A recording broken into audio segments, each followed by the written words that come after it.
It's a hot one today in Ozark, Missouri, and the action on the baseball diamond is not going to make it any cooler as we start off the first GRBL Sunday triple-header of 2023 with what should be a dandy.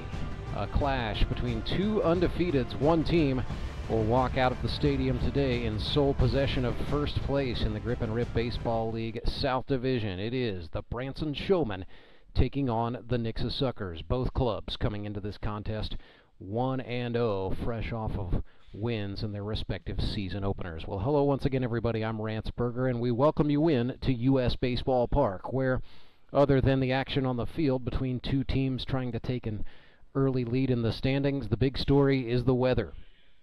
And the forecast is a very simple one.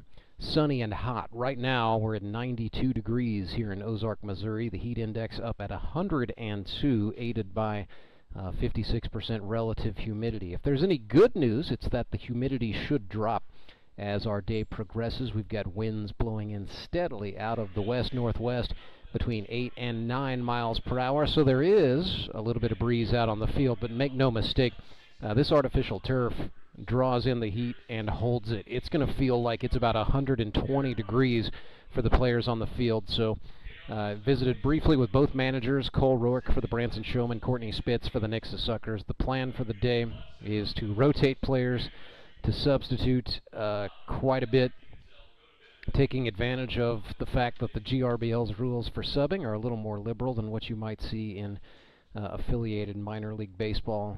Basically, if you're familiar at all with high school baseball, the re-entry rule is in effect, and there are some other nuances such as courtesy running for pitchers and catchers, and just other efforts will be made to make sure that players stay safe, stay hydrated, and are spelled frequently so that nobody runs the risk of overexertion or overuse today. We've got a great pitching matchup for today's game. Both players I'm about to talk about will be battling with the elements as well as pretty formidable lineups. It starts with the starter for the Nixa Suckers. They will send Josh Engler, the big right-hander from Aurora, Missouri. Or check that, he's from Mount Vernon. He moved in the off-season. So Josh went to high school at Mount Vernon High School, lived in Aurora for a time, but his family has moved back to Mountaineer country. So Josh Engler, now of Mount Vernon, Missouri. He went to Missouri Southern, 6-foot, 200-pounder.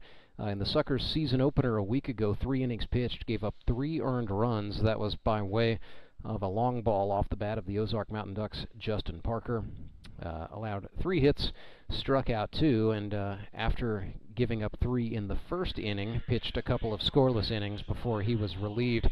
Big story for Engler, though, in the game was the fact that he really emerged right out of the gate as an MVP award candidate by virtue of doing a great job playing shortstop, and on the day went 3 for 5, had a triple, 2 singles, 4 runs batted in, and also drew a walk. So on-base percentage up above 660, and Josh's batting average right now sits at an even 600. In 2022, Engler threw 34 innings in this league. He gave up just 8 earned runs on 32 hits. That's a 2.12 ERA, 55 strikeouts to just 8 walks, and he hit 5 batters. So Engler just the 3rd player in the history of this league in 8 seasons to eclipse 100 strikeouts for his career. He has now surpassed that and is continuing to add to his legacy, chasing down Andy Galley and Skylar Hinson, the all-time leaders in Ks. On the flip side, for the Branson Showman, we got to see the debut of Tyler Abma. He's originally from Miller, Missouri. Went to Drury University at 33 years old. He just moved back to southwest Missouri after living in Utah for an extended time. He was playing in a men's league in Utah, but came back here by virtue of some of his baseball connections, was well aware of Grip and Rip baseball, and tried out and was signed by the Branson Showman here in 2023. Had a good debut.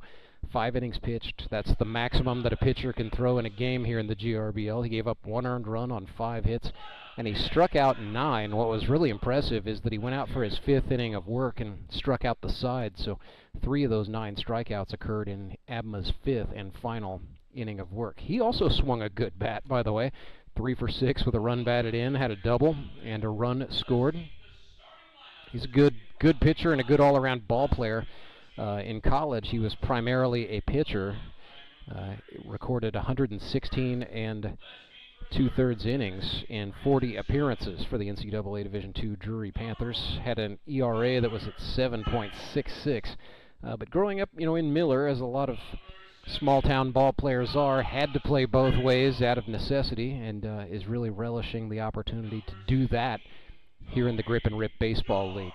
Let's meet the rest of the starters as the Branson Showmen are being introduced. They are the visitors in today's game, coming into today with a record of 1 win against no defeats. They were 7-5 winners over the Springfield Mets in 10 innings a week ago. They will lead off with their shortstop from Licking, Missouri, Carter Rennie. Batting second, a GRBL veteran in left field, number 6, Logan Prock. Batting third, an MVP award candidate, center fielder, number 10, from Nixa, Missouri, Jacob Carlson. Batting fourth is the catcher. He wears number 14 from Ozark, Missouri, by way of Weyburn, Saskatchewan, Canada, Jared Fox. Batting in the fifth spot, he wears number 9 and is the pitcher, the aforementioned Tyler Abma. Batting sixth is the first baseman from Ozark, Missouri, by way of Caracas, Venezuela, number 17, David Rodriguez. Batting in the 7th spot is the second baseman, wears number 12, or check that, the third baseman wearing number 12, from Buffalo, Missouri, Calvin Dreyer. Batting in the 8th spot is the right fielder. He's from West Plains, Missouri, number 11, Brady Dean. Batting in the 9th spot, the second baseman, number 2, from Branson, Missouri, Matt Spangler. And batting 10th is the extra hitter, wearing number 13, a newcomer to the GRBL, originally from Orlando, Florida. That is John McGreevy. So Rennie, Prock, Carlson, Fox, Abma, Rodriguez, Dreyer, Dean, Spangler, and McGreevy for the Branson Showmen, with a battery consisting of Jared Fox receiving pitches from Tyler Abma. The Nixa Suckers will lead off with a guy who got on base every time he made a plate appearance in the opener against the Ozark Mountain Ducks, which the Suckers won 16-3, by the way. That is going to be the first baseman, number 11, from Cabot, Arkansas, Hayden Gibson. Batting in the 2nd spot is the second baseman. He was out of action last week due to a work trip to Puerto Rico, but this wily veteran is back, wearing number 1, Tyler Jones. In the 3rd spot is the pitcher, wearing number 13, from Mount Vernon, Missouri, Josh Engler. Batting 6th is the catcher. He wears number 6 and is the player manager for the Suckers, Courtney Spitz. Batting in the 5 spot from Florida, Puerto Rico, the shortstop, number 4, Dabisai Pizarro. Batting 6th, the center fielder, number 8, from Nixa, Missouri, Ryan Cram. Batting 7th is the third baseman. He's number 2, Ben Wade. Batting 8th is the extra hitter. He wears number 14, from Billings, Missouri, Wyatt Gold. Batting 9th is the right fielder, number 34, Billy Ross. And batting 10th is the left fielder, number 5, Brock Faulkner. So it's Gibson, Jones, Engler, Spitz, Pizarro, Cram, Wade, Gold, Ross, and Faulkner for the Nixa Suckers. Battery mates. It's the 3rd time in 4 years they have been together. It's pitcher Josh Engler firing the gas to his manager, Courtney Spitz. Just about to get underway here. We will step aside, come back, and bring you the first pitch. Branson Showman and the Nixa Suckers, a divisional matchup just here in week 2. It's such a short season in Grip and Rip. Just 7 games make up the regular season. So this is a game with intense playoff implications for both clubs. And the heat is on. Back with more right after this. Redline Athletics is the Ozarks' #1 youth sports performance training center. Redline uses the latest in technology, equipment, and techniques to help kids ages 8 to 18 prepare for competition in all sports, with our #1 goal to make them a better athlete first. Redline Athletics now offers team training. Bring your full squad in for workouts with our professional staff and boost their speed, strength, agility, and skills. Train like a pro at Redline Athletics, located in Southeast Springfield, just off James River Freeway in South Glenstone. Support local, give local. We hear it all the time, and when it comes to blood donation, there's an easy way to make sure your gift is being used in your community. Donors with Community Blood Center of the Ozarks provide every drop of blood, platelets, and convalescent plasma to patients in over 40 area hospitals. How do I know why that's important? Because my youngest daughter, Joselina, is alive today thanks to local blood donors. Find out how you can help at cbco.org. Local donors, local patients. That's the Community Blood Center of the Ozarks difference. Acme Towing Company. That's too far away. Let Henry's do it. Nah, we're ready to close. Let Henry's do it. Henry's is ready to take your call right now. From compacts to semis, Henry is here to help 24/7. Save yourself the hassle and make us your first call. Henry's gets there fast, offering multiple locations to serve the Ozarks. When you're stuck on the side of the road, make the right call. Let Henry do it. You know the meaning of dedication.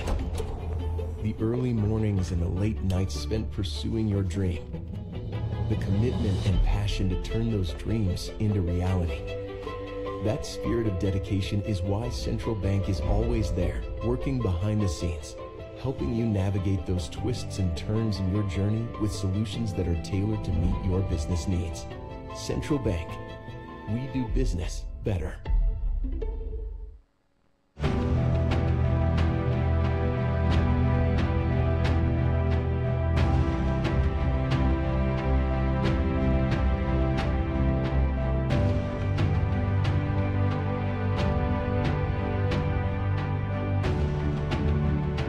Welcome you live to U.S. Baseball Park, where the Branson Showmen are set to take on the Nixa Suckers. Both clubs go into today's game one win against no defeats. The winner of today's game will walk out in sole possession of first place in the Grip and Rip Baseball League's South Division. It's the Nixa Suckers, the Branson Showmen, and the Ozark Mountain Ducks in the South. GRBL North is the Springfield Metropolitans, the Moon City Mavericks, and the Republic Locos. Coming up later today at 3, the GRBL Sunday tripleheader will roll on. Springfield Mets are at the Locos in a North Division tilt, and then it's baseball night in the Ozarks at 6 p.m. here in the Central Time Zone. The Moon City Mavericks at 1-0 taking on the 0-1 Ozark Mountain Ducks in what should be a very friendly and spirited tilt between managers Daniel England and Austin Kendrick. So Josh Engler working through his warm-up throws with his catcher Courtney Spitz. The home plate umpire for this game is Wesley Hughes, and out on the bases, that umpire is Todd King. And again, we thank, as we always do, the men and women of the Mid-America Umpires Union for being the official provider of officials here in the Grip and Rip Baseball League. Carter Rennie steps into the box for the Branson Showmen. They're a little bit shorthanded due to injury today. Josh Reno is going to be out of the lineup after a collision and a fall over the first base bag in the opener with the Springfield Mets. So he's nursing a hamstring and an ankle injury as a result of that fall. And Toby York's also out of the lineup today with a lower back injury suffered on the job. Carter Rennie swings at Engler's second offering, pops it into shallow left. That's going to get beyond the reach of 3 Nixa Suckers fielders, and then Rennie was dead to the rights, but the throw not in a place where the second baseman Tyler Jones could hang on and apply the tag. So Carter Rennie singles and then advances on a mistake. So he is right away into scoring position for the Branson Showmen. Logan Prock steps in, the teacher from Lebanon, Missouri. Has been in the Grip and Rip Baseball League since 2018. Swings and towers one out into left. Settling under that will be Faulkner for Nixa, and he makes the catch to record the first out. And I have no doubt Courtney Spitz and the rest of the Suckers would love it if Josh Engler is able to get those types of outs. One pitch, one out. Efficiency is going to be the name of the game for both clubs today. Jacob Carlson steps in next for the Showman. Righty against righty here. He was 1 for 4 in the season opener. Had a league record 16 hits in 10 games a season ago. Swings and chops this one to the shortstop. Pizarro fires to first. Gibson hangs on plenty of time. It does advance the runner, Rennie. So 2 away for the Showman with a man on third. The batter is now the catcher, Jared Fox. Out of University of Missouri S&T, he's an engineer at the coal-fired power plant for Springfield City Utilities, the John Twitty Energy Center. 2 for 4 in the season opener was Fox with a double, a run batted in, also took a walk and a strikeout. 45 hits for his grip and rip career, which began in 2018. So this is Jared Fox's 6th season in the league. He's ahead here 1-0. Engler threw him a cement mixer for a strike, and it's 1-1.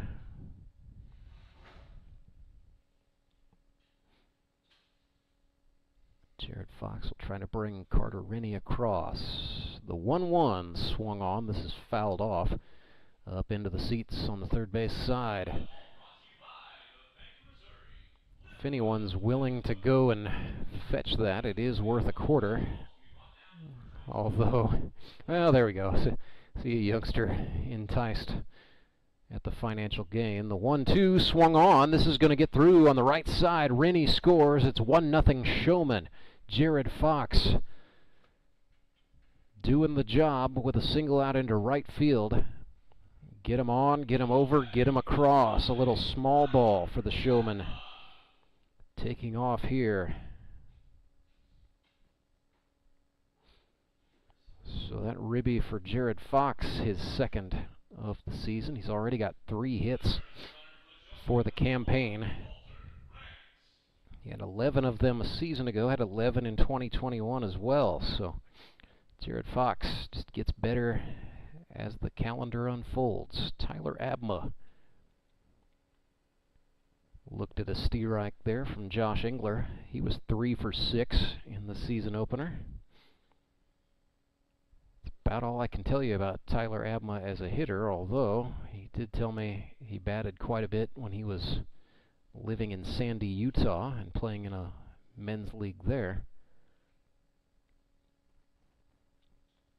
Stats from men's leagues in Sandy, Utah, believe it or not, are hard to find, even with as far as the internet has come. 2-1 for Abma. Now residing in Branson, Missouri. Pretty easy to make the drive up US Highway 65 to play some ball with some of his former college teammates from Drury University and others. Deuce is wild, 2-2-2. Runner on first. Engler threw that one outside. Abma reached out and sprayed it right down the first base line, and the sure-handed Hayden Gibson makes the play and the unassisted out. So the Showmen score a run on 2 hits, and they have a 1-0 lead on the RBI base hit from Jared Fox. We will see Tyler Abma take the mound for Branson when we come back. It is Grip and Rip Baseball, presented live and free all day long from our friends at Central Bank of the Ozarks. And we'd also like to thank a longtime presenting sponsor of Grip and Rip Baseball. That would be Henry's Towing. When you are in a jam, when you need help, and you don't know what else to do, let Henry do it. Acme Towing Company. That's too far away. Let Henry's do it. Nah, we're ready to close. Let Henry's do it.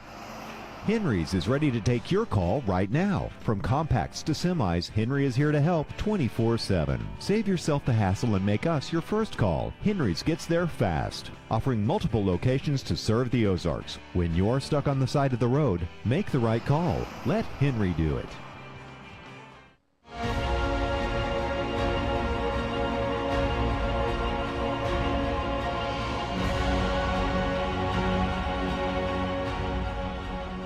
Abma getting loose for Branson. Shouldn't be hard to get loose on a day like today as the mercury in the thermometer continues creeping upward. Trying to get an update on the exact temp. It is right now, we're supposed to hit 98 by 1 o'clock. At the moment it is 96, so yeah, I feel confident we are going to get there. Do have a 9-mile-per-hour breeze out of the west-northwest.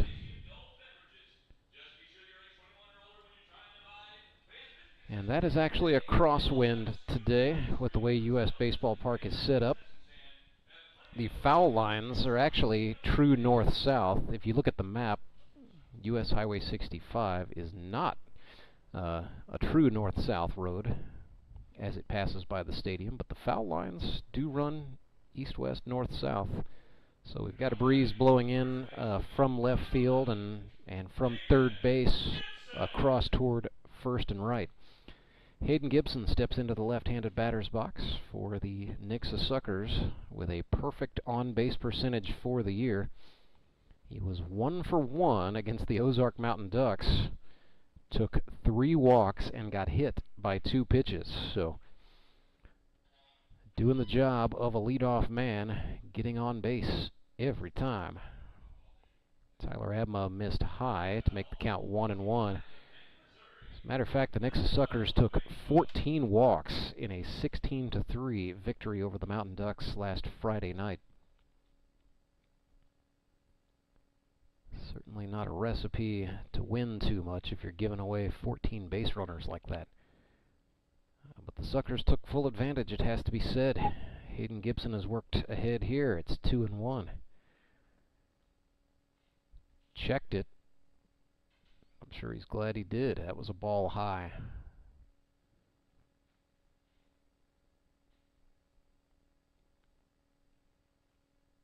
Abma's next offering, that is swung on, and that will load us up 3-2. It's not that Hayden Gibson's not willing to swing. Matter of fact, he was 9 for 27 a season ago, so hit .333. His OBP up at .438. That's outside, and so Gibson will take the walk, his 4th of 2023. So the Suckers leadoff man is on for Tyler Jones. Born in St. Louis, attended University City High School and moved to Springfield to go to college at Missouri State. Liked it so much he stayed around. He's a senior software trainer for Carmack. That is a company that makes software specific to trucking companies. It's a way for them to check all of the logistics, freight, shipping routes. And so when a trucking company switches over to Carmack, Carmack sends Tyler Jones to do on-site training. Keeps him on the road more than 30 weeks out of the year, more or less. Missed the Suckers opener, as a matter of fact, because he was doing training at a company in Puerto Rico. He's even 1-1 here against Tyler Abma. Jones looked at a breaking ball for a steer right there.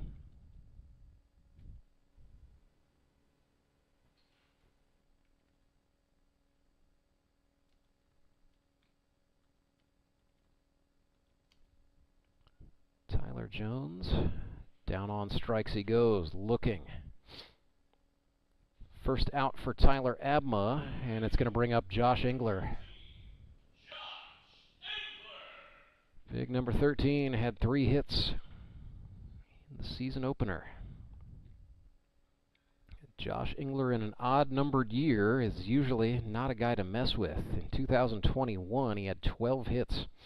He was 12 for 33 that year with 6 runs batted in. We were kind of joking about that off the air last Friday night. He said, yeah, I was okay in 2020. He had 3 hits that year, his rookie year. He said, I was kind of in 2022 with the Suckers, but it's an odd-numbered year. I'm ready to hit again. And he hit right out of the gate. 3 hits, 4 batted in. I'd like to do something that could bring Hayden Gibson all the way around here. Abma threw him a fastball. Engler got under it. This is lifted into shallow center. Could be a trouble spot. No, Jacob Carlson with a sliding grab, and then they're going to double off Hayden Gibson. Yes, the old 8-3 double play by Jacob Carlson. Hayden Gibson thought for sure that ball was going to drop, and he got caught. So down go the Suckers. 1-0, Branson out in front. We'll bring you inning number 2 right after this. Support local, give local. We hear it all the time, and when it comes to blood donation, there's an easy way to make sure your gift is being used in your community. Donors with Community Blood Center of the Ozarks provide every drop of blood, platelets, and convalescent plasma to patients in over 40 area hospitals. How do I know why that's important? Because my youngest daughter, Joselina, is alive today thanks to local blood donors. Find out how you can help at cbco.org. Local donors, local patients. That's the Community Blood Center of the Ozarks difference.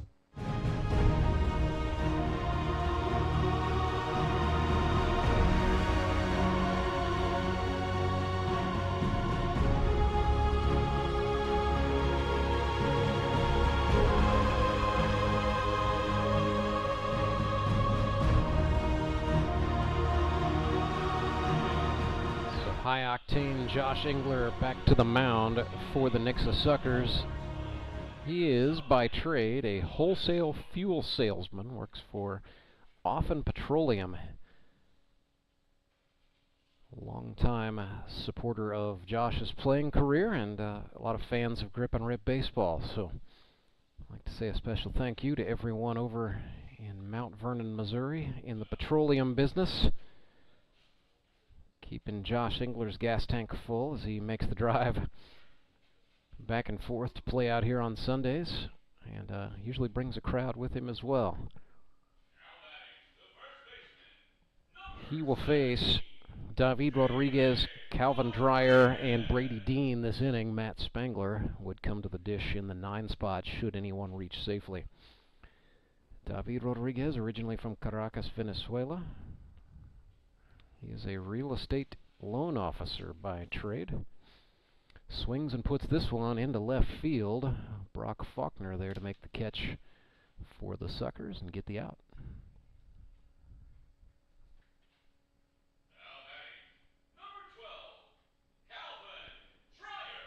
Calvin Dreyer next.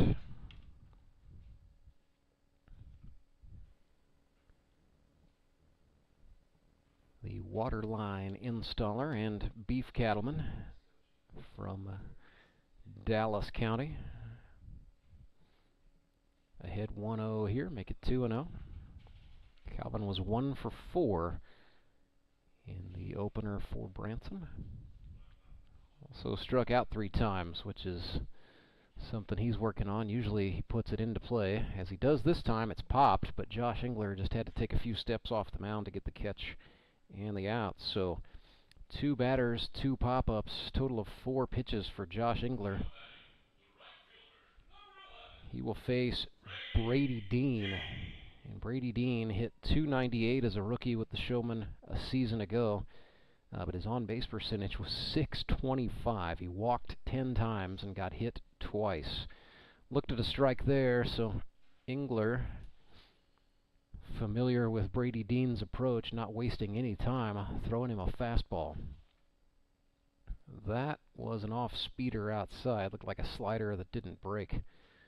Counts even now 1-1. Engler kicks and delivers back to the gas. That's outside to the left-handed Dean, and it's 2-1. Brady, the owner of a good set of eyeballs and just a good feel for the zone. That's a strike. Engler that time swept the slider over and attacked the inner part of the plate. 2-2. Breaking ball. This is swung on, grounded to third. Throw was offline, but Hayden Gibson dragged the back foot. Ben Wade gunned down Brady Dean to get the out. So 3 up, 3 down, and the score remains 1-0. Showman lead the Suckers. Back with the bottom half of inning number 2 right after this. I'm Nicole Cartmel with the Bank of Missouri. Whether you're looking to pay bills or make a big purchase, sometimes you need cash quickly to take that next step. A consumer loan might be a perfect option to help you live well, bank well. Sonia McClendon, one of our branch managers, is here to explain. Thank you, Nicole. We provide personal consumer loans for almost any purpose, from building your credit to financing that new car. We offer competitive rates, and decisions are made locally so we can get you the money that you need quickly. But what makes our consumer loans unique is that personal touch. For example, I recently worked with a customer to secure a loan for a horse trailer. He could have went elsewhere, but he chose to work with his bank because of that personal relationship that we've built with him. Being able to work with your personal banker that you know and trust makes a big difference. That's right, because we work with our customers to help them live well, bank well. Get started at bankofmissouri.com.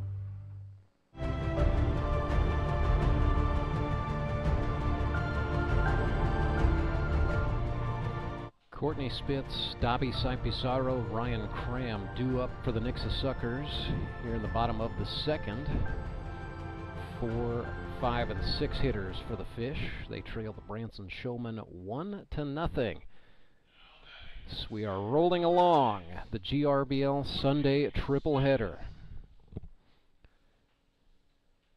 Courtney Spitz stands in the left-handed batter's box. He'll get his first look at Tyler Abma. Although both men played college baseball at Drury University in Springfield, Missouri. Spitz was 1 for 2 with a run batted in, 3 walks, had a sacrifice fly and a stolen base in the opener. Fanned big time there. It's a strike. Abma and Spitz even 1-1. Next offering from Tyler Abma, swung on, fouled off third base side, well out of play.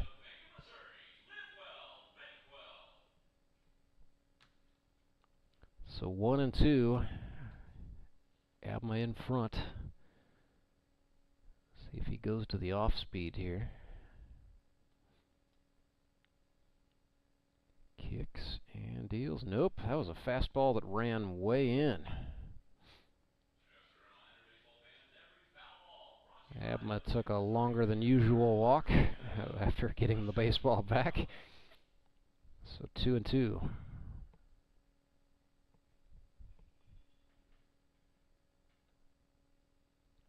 That was right over the heart of the plate, and Courtney Spitz down looking. I think he thought that was low, but the man in charge is the man in control. Dobby St. Pizarro steps up next for the Fish. Had a good debut, 1 for 4, 2 runs batted in, a triple, also got hit by a pitch. Then he pitched 3 scoreless innings. And I would reckon we might see Dobby St. come in and pitch before this one is over. He went to Park University, it's in Kansas City, but originally from Florida, Puerto Rico. Product of the Carlos Beltran Baseball Academy. Even here 1-1 with Abma. Dobby St. hit .298 at Park for his career. The number a little bit skewed. Actually struggled as a freshman, and then the batting average crept upward. It was .340 at the time he was a senior and got injured, so he only played 7 games as a senior in the spring of 2023.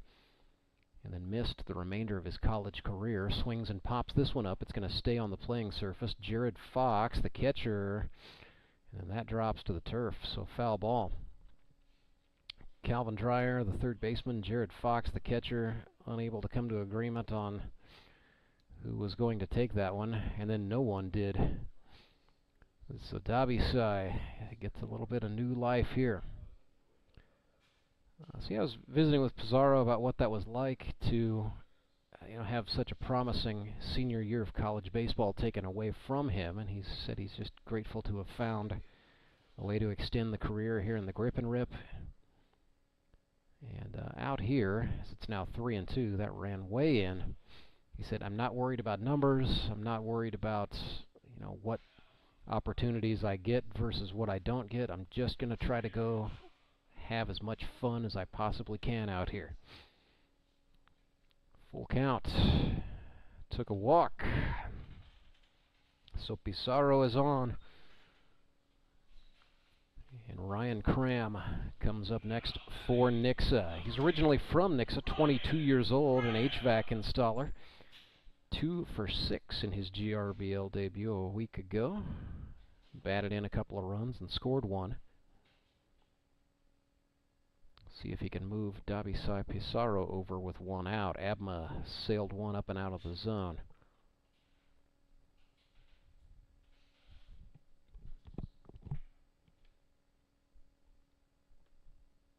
Ryan Cram hitting in the 6th spot. Kind of a young part of the order with Dabisai Pizarro, Ryan Cram, Ben Wade. All these guys 22 years old. They follow it up with another young gun in Wyatt Gold. Here's the 1-1 to Cram. That's a slider that absolutely caught zone for strike 2. So Abma ahead, it's 1-2.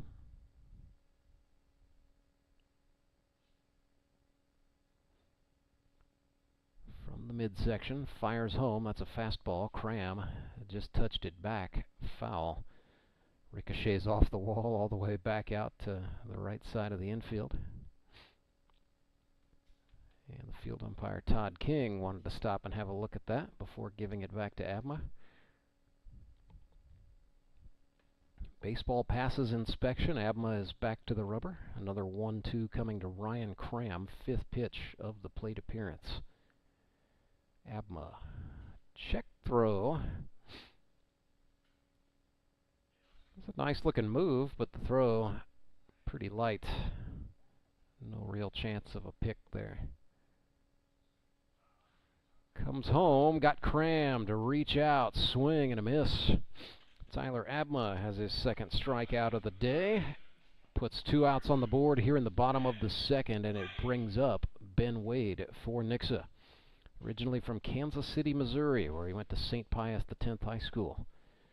He was 1 for 5 in his GRBL debut against the Mountain Ducks. One of 9 true rookies on this Nixa Suckers roster. Their skip, Courtney Spitz, definitely went with a youth movement in the draft. Reaching out and taking a lot of 20-somethings. Courtney Spitz, this is his 6th year managing in this league. He has managed clubs to the GRBL playoff semifinals 5 consecutive times. He has never made it all the way to the Howard Bell Trophy Championship game. So, a retooled roster construction for Nixa this time. Wade is down 0-2. Abma comes home, swung on. This is up the middle. Abma reached out and stabbed at the throw to Rodriguez. Plenty of time for the out. So Tyler Abma has faced 1 above the minimum. And thus far, it's goose eggs. Showman lead 1-0. They will come to bat to start the 3rd right after this. Redline Athletics is the Ozarks' #1 youth sports performance training center. Redline uses the latest in technology, equipment, and techniques to help kids ages 8 to 18 prepare for competition in all sports, with our #1 goal to make them a better athlete first. Redline Athletics now offers team training. Bring your full squad in for workouts with our professional staff and boost their speed, strength, agility, and skills. Train like a pro at Redline Athletics, located in Southeast Springfield, just off James River Freeway in South Glenstone. You know the meaning of dedication. The early mornings and the late nights spent pursuing your dream. The commitment and passion to turn those dreams into reality. That spirit of dedication is why Central Bank is always there, working behind the scenes, helping you navigate those twists and turns in your journey with solutions that are tailored to meet your business needs. Central Bank. We do business better.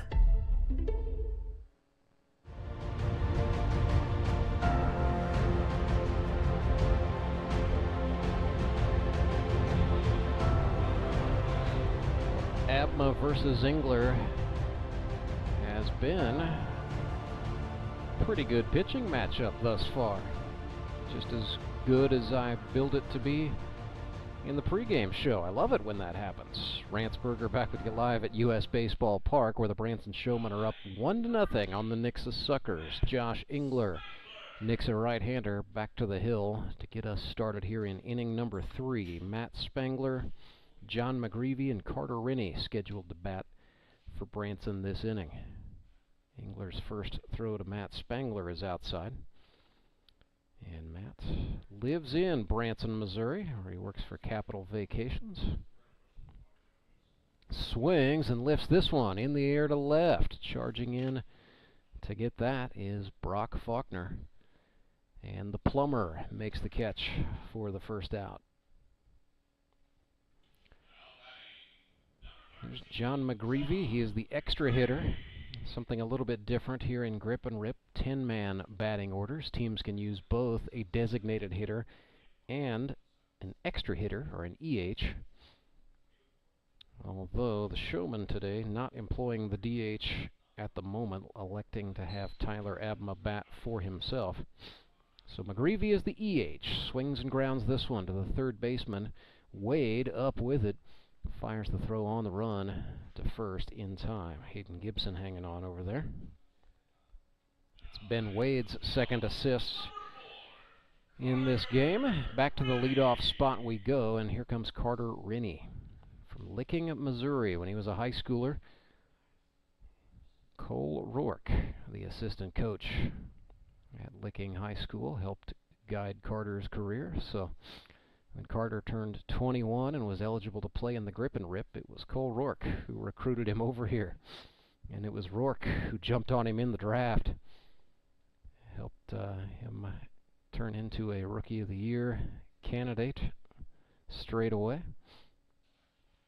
Carter had a .353 on base percentage a season ago. That's grounded to the shortstop, and Rennie's counterpart, Dabi Sai Pizarro, makes a nice play.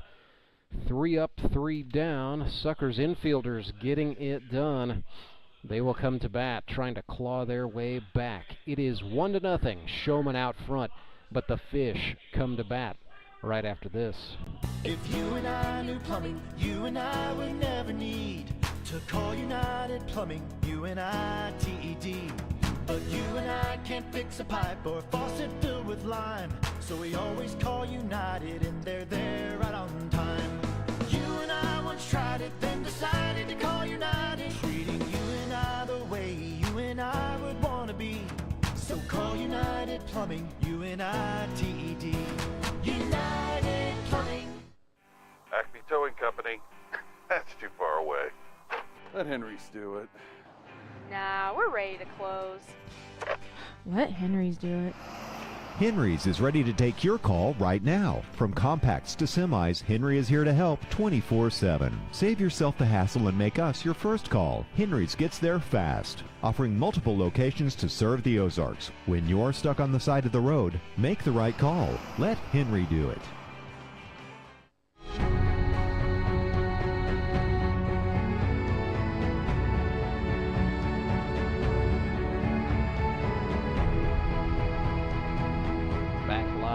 U.S. Baseball Park.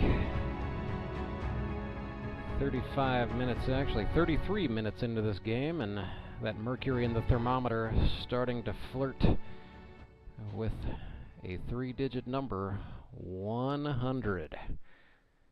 I can guarantee you it feels a lot warmer down on that artificial turf. Heat indices already around 110 here in Ozark. But that turf just absolutely holds in the heat. As the day progresses, it's going to get warmer and warmer. Wyatt Gold steps in for the Nixa Suckers. It'll be Gold, Ross, and Faulkner, the 8, 9, and 10 hitters in the order. 1-0 to Wyatt Gold. Swings, grounds this one. Oh, a favorable carom off the front of the pitcher's mound. Rennie, the shortstop, one-hopped the throw. A spectacular play by Carter Rennie and a good dig from David Rodriguez. Matt Spangler, the second baseman, just standing there and applauds for Carter Rennie, the shortstop. Came over, poached a grounder. One-hopped the throw on the run, taking away what could have been an infield single for Wyatt Gold. It's going to bring up Billy Ross, the boat mechanic from Independence, Missouri, but he now lives in Eldon. It's a good place to live if you want to work on boats, very close to Lake of the Ozarks. Steerike there. Spent a fair bit of my career in Eldon, Missouri, actually. 1-1. It's a Billy Ross. Looked at that up and out. Ross was 0 for 1 with a couple of walks for Nixa in the opener. Scored a couple of runs on a night where Nixa scored 16 of them.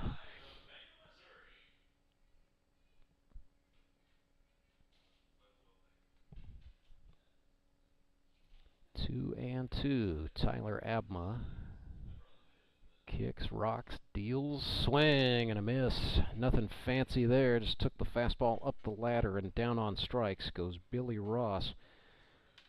Third strikeout victim for Tyler Abma today. And with 2 down, it brings up Brock Faulkner, the plumber, originally from Park Hills, Missouri.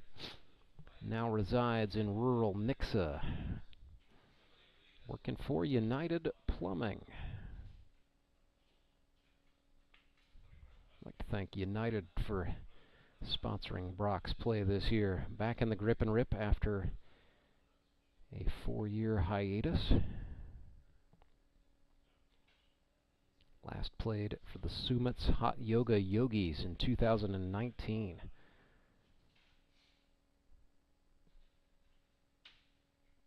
1-1 to Faulkner.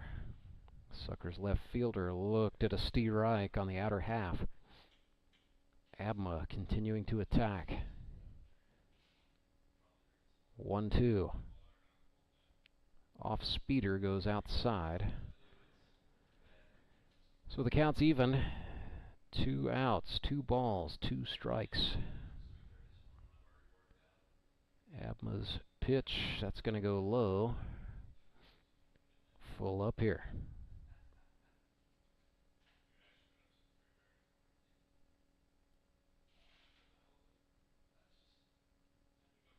Payoff pitch. Abma rocks and deals.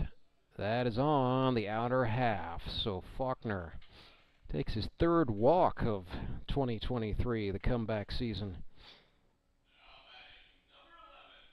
So the on-base percentage in good shape for Brock Faulkner. Speaking of OBPs, Hayden Gibson at the mathematical max took a walk in the first inning. He has walked 4 times now this season. He's been hit by pitches twice. Swings, fouls this one off. Gibson looking for his 2nd hit of the campaign. But in terms of being a leadoff man, getting on, and then getting over, Hayden Gibson's been that guy. Scored twice for the Showman, for the Suckers rather, in the opener. Off-speed pitch from Abma up and out of the zone. He knew it the moment it came out of his hand, as you saw the body language there. Gibson back in. That distinctive long hair just flowing majestically out of the back of the batting helmet. That's why his Instagram handle is Red Fabio.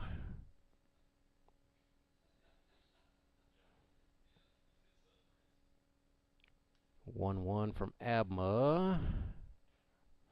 Runner Faulkner feigned to take off, but he's staying put at first. It's now 2-1. Sucker's trying to get at Tyler Abma mentally a little bit here, as Faulkner represents a tying run. 2-1 pitch. That's a strike. Caught the inside of the zone against the lefty Gibson. Deuce is wild. 2 balls, 2 strikes, 2 outs. Abma protecting a 1-run lead. Runner goes. Gibson swings and chops this one. David Rodriguez calling off the pitcher Abma before he fielded it. He's going to get the unassisted out.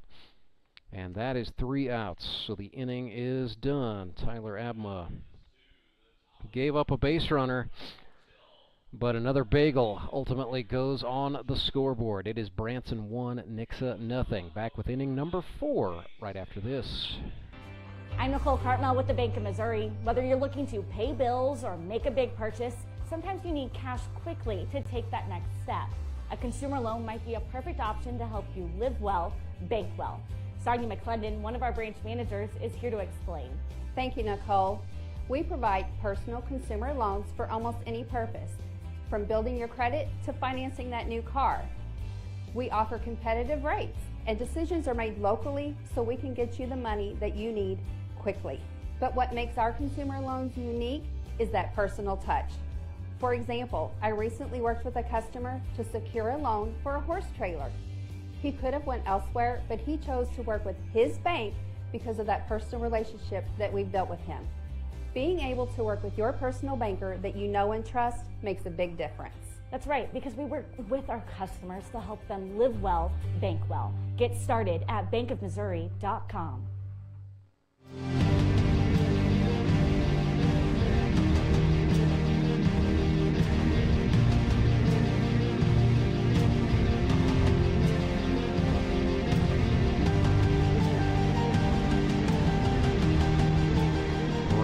Showman lead 1-0. Logan Prock, the left fielder, strides in to the batter's box, getting his second look at Josh Engler, who is back out to work the fourth, and so that means he has been designated as the 3+ pitcher for the Nixa Suckers today. That's a rule here in the GRBL. We don't do pitch count limits, but there are inning limitations.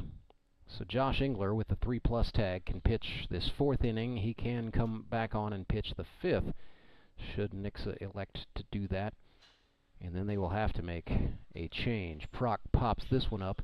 Back to the screen it goes. Courtney Spitz, the catcher, settles underneath it. Had to bend over backwards, but he hauls it in and makes the snag. So Courtney Spitz gets Logan Prock on the foul out. So each team will have to make 2 Henry's Towing pitching changes before this is over. It'll be decision time for Cole Rourke. Well, probably not much of a decision. I suspect we will see Tyler Abma get the 3+ for Branson today. Jacob Carlson looked at a strike. Engler sent a 4-seam fastball on the outer half of the plate. 0-1 to Carlson. Another fastball. A swing this time. That's a foul. First base side, way out toward the fence by the clubhouse. Although in reach for a young fan to go get a 25-cent foul ball there. So Carlson down in the count, 0-2. And he is out. A rare strikeout looking for Jacob Carlson. That is a big punch landed for Josh Engler. First strikeout of the day is Jacob Carlson, and here's Jared Fox. He had an RBI single out to right first time. This time, Foxy bats with clean sheets.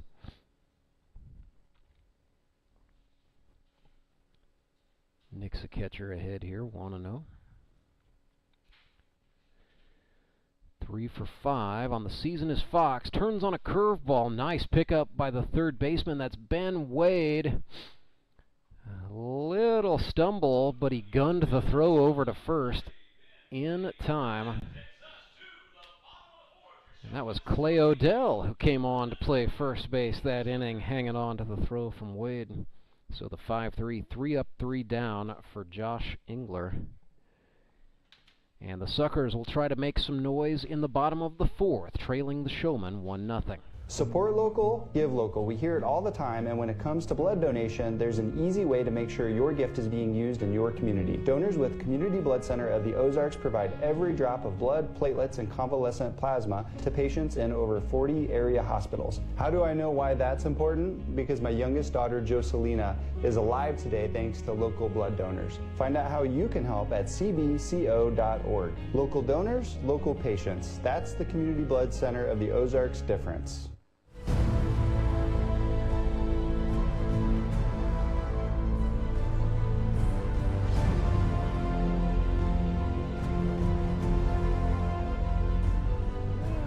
No surprise, Tyler Abma back to the hill for the Branson Showmen. They protect a 1-0 lead over the Nixa Suckers, this GRBL South Division tilt.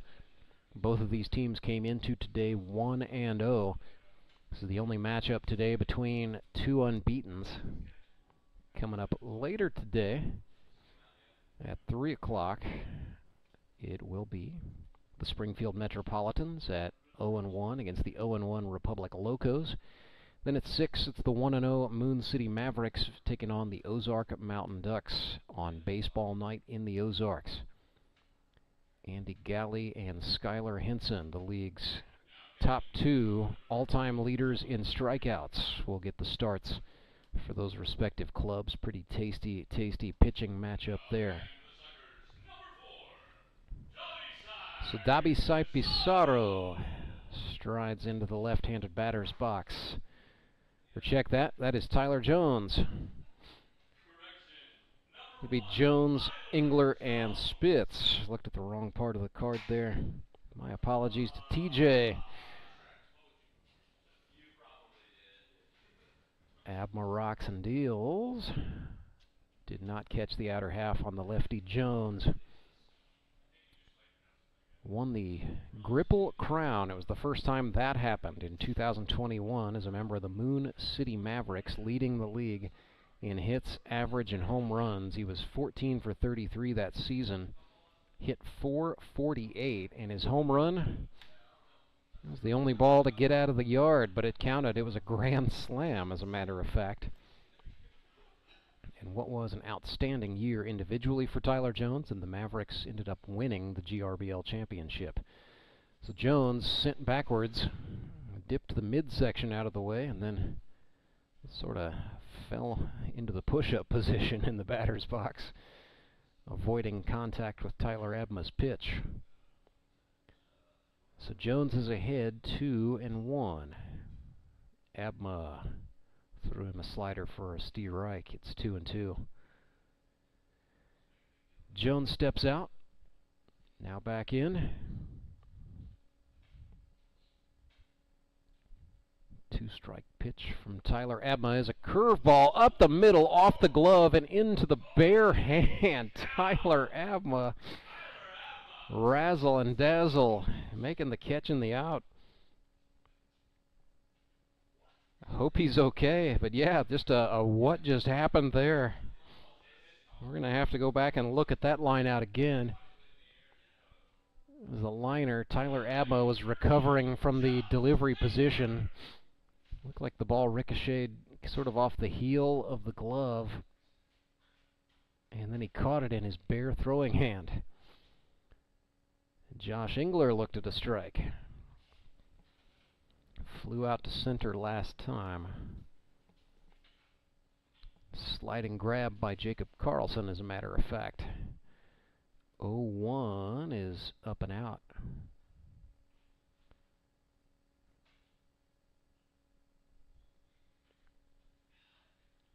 Engler would like to get on for his skipper Courtney Spitz here. Suckers trailing by a run. Abma tried the off-speed. That's outside.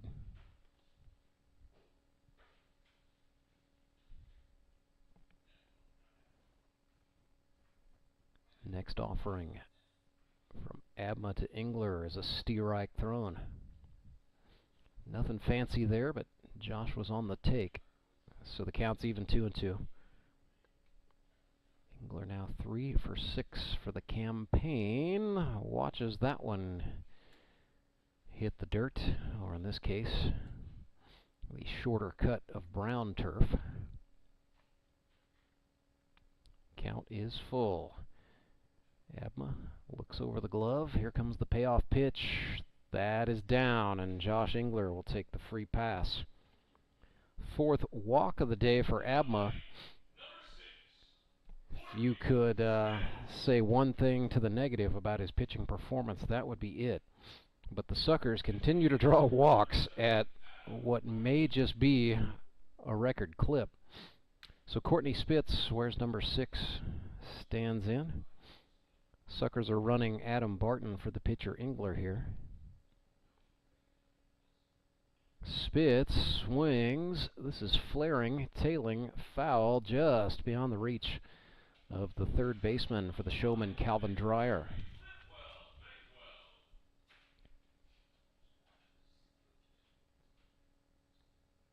Branson defensively here in the 4th, staying as it started. Dreyer at third, Rainey at short, Spangler at second, and Rodriguez on first. 0-1 pitch to Courtney Spitz. Swung on, lifted in the air left field, tailing down, but Logan Prock runs in and makes the catch. And that's how good this Branson Showman group is defensively. That outfield of Prock, Carlson, and Dean. First of all, offensively, that's a great group of outfielders, but defensively, it's a great group too. So Courtney Spitz is out. Now it's Davi Sai Pizarro hitting in the 5 spot today.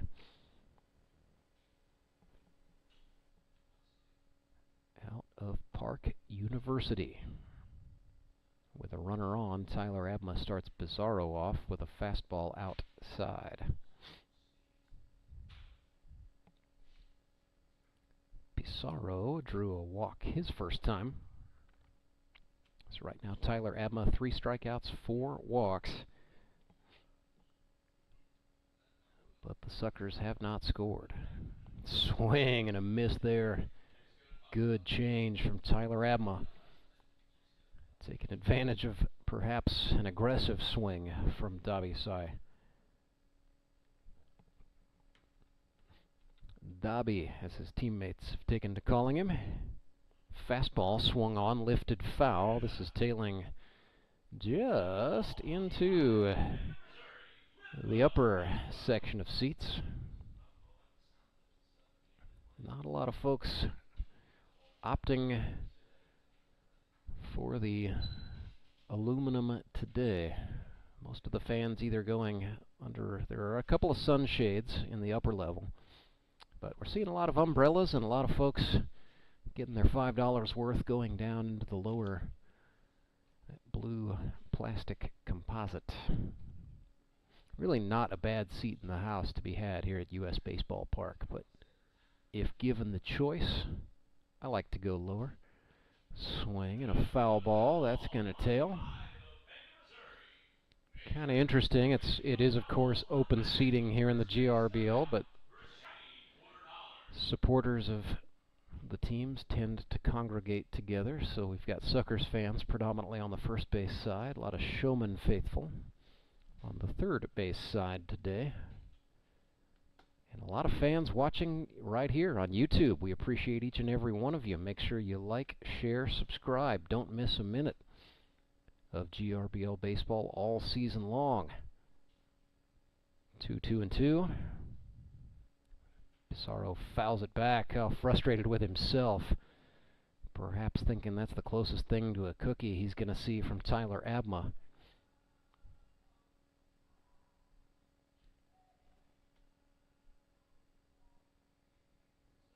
So Pizarro back in. Another 2-2. Abma sets and deals. Swing and a miss. Pizarro chased the 4-seam fastball. 4 strikeouts for Tyler Abma. 4 scoreless innings. And the Branson Showmen lead this one 1-0. Back with more Grip and Rip Baseball on YouTube. Big thank you to the sponsor of today's stream. And every stream we do all season long, that's going to be Central Bank of the Ozarks. Central Bank Company, strong roots, endless possibilities. Redline Athletics is the Ozarks' #1 youth sports performance training center. Redline uses the latest in technology, equipment, and techniques to help kids ages 8 to 18 prepare for competition in all sports, with our #1 goal to make them a better athlete first. Redline Athletics now offers team training. Bring your full squad in for workouts with our professional staff and boost their speed, strength, agility, and skills. Train like a pro at Redline Athletics, located in Southeast Springfield, just off James River Freeway in South Glenstone. You know the meaning of dedication. The early mornings and the late nights spent pursuing your dream. The commitment and passion to turn those dreams into reality. That spirit of dedication is why Central Bank is always there, working behind the scenes, helping you navigate those twists and turns in your journey with solutions that are tailored to meet your business needs. Central Bank. We do business better.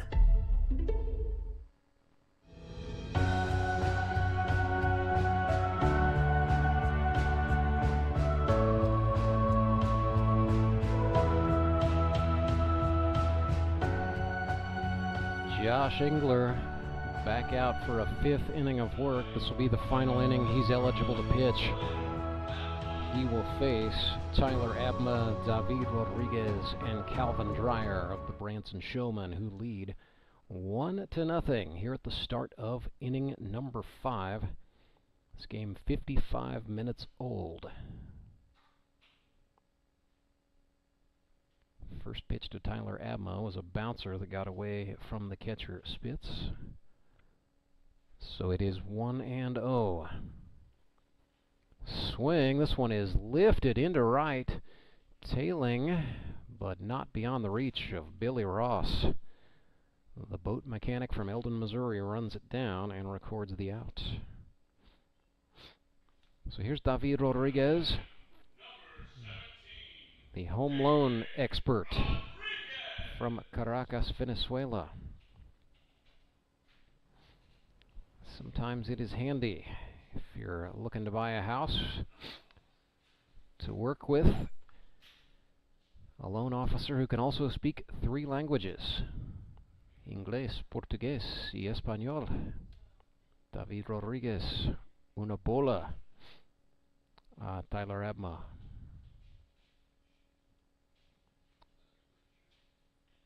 Swing and a ground ball right side. That is fielded cleanly by Tyler Jones. His throw to Clay Odell in time for the second out.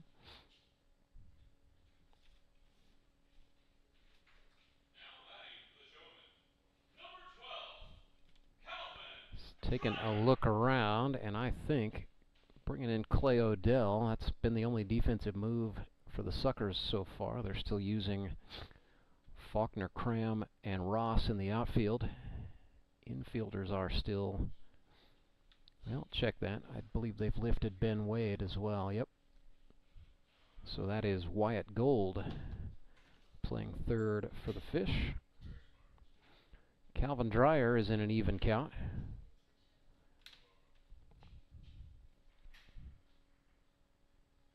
And yet the Suckers have moved Ben Wade over to short, so they have lifted Dabi Pizarro, and they moved Ben Wade over.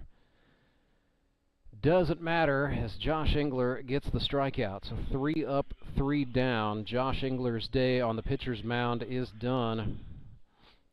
Gave up 1 earned run in the first, a single off of Jared Fox, and then did not allow a hit after that. A couple of strikeouts. 4 of the 5 innings he worked were shutouts, so just 1 earned run. A gem for the Suckers starter, but they trail 1-0. Showman are out in front. Back with the bottom of the 5th right after this.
Back live at U.S. Baseball Park, Ryan Cram walks to the batter's box for the Nixa Suckers.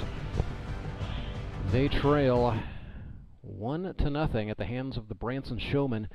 Tyler Abma back to the hill for what will be a 5th and final inning of eligibility for him. It'll be Cram, Wade, and Gold for the Fish in the 5th. Cram swings and fouls one back.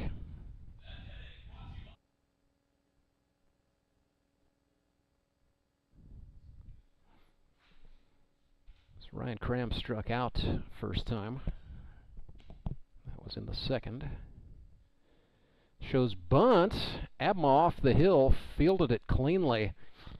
And the slick fielding continues for the Branson mound man. His glove has been tested, and Abma has answered the call every time. Ryan Cram tried a little sneak attack there unsuccessfully. It's a 1-3. Here's Ben Wade. He grounded out to Abma last time. Ben Wade from St. Pius X High School in Kansas City swung at a curveball. Now 1 for 6 for the campaign, his rookie year here in the GRBL. Another off-speed pitch, another fast glove from Tyler Abma. I have never advocated for a pitcher to win the GRBL Gold Glove Award. I might do it this time. Tyler Abma. That is now 4 times Abma has either logged a put-out or an assist.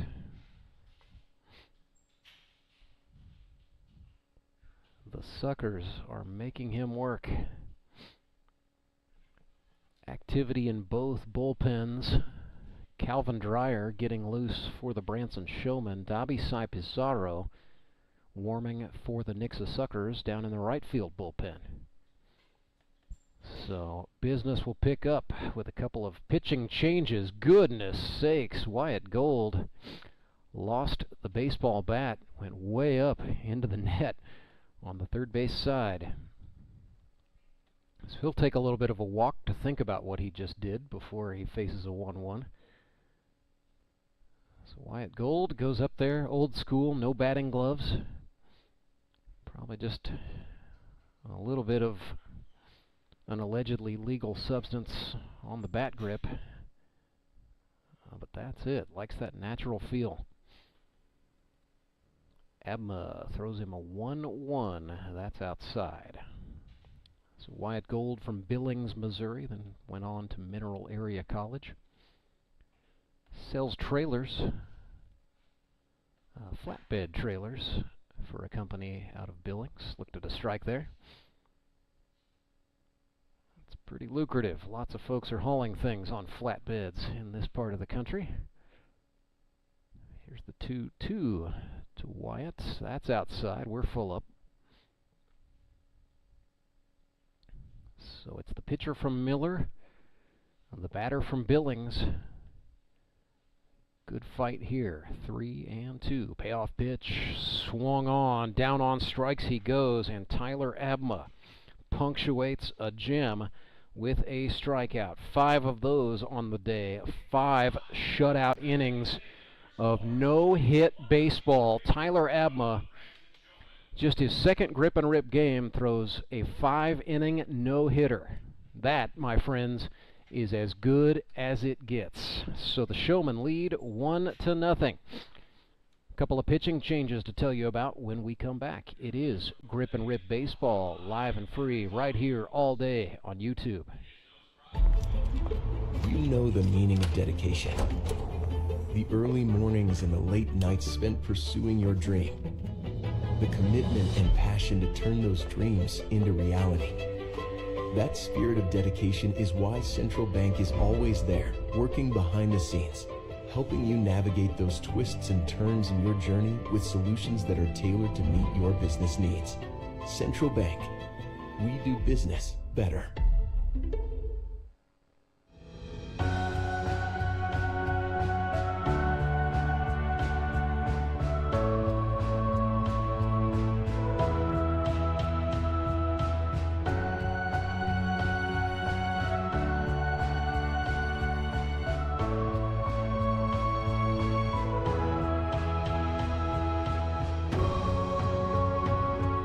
Dobby Cy Pizarro makes his second relief pitching appearance in 2 games for the Nixa Suckers. I was asking Dobby about this. He was an infielder predominantly for Park University, where he went to school and played 4 years. I said, Dobby, when was realistically the last time you pitched in a baseball game? How old were you? And he told me 16.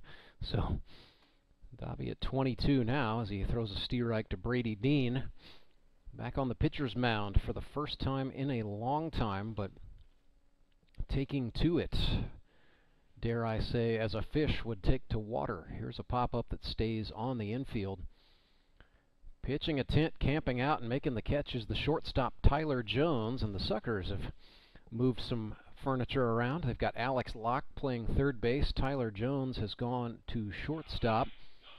Tommy Schaefer is in and playing second base. And that's still Clay Odell at first. Still Courtney Spitz behind the dish. Outfield. Well, we'll get you that in a minute. First pitch to Brock Faulkner from Dobby Cy, or check that to Matt Spangler from Dobby Cy Pizarro is outside.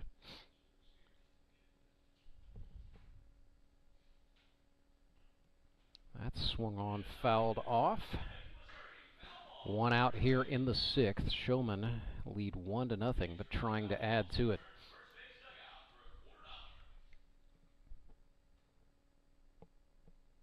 Still Billy Ross in right, Ryan Cram in center.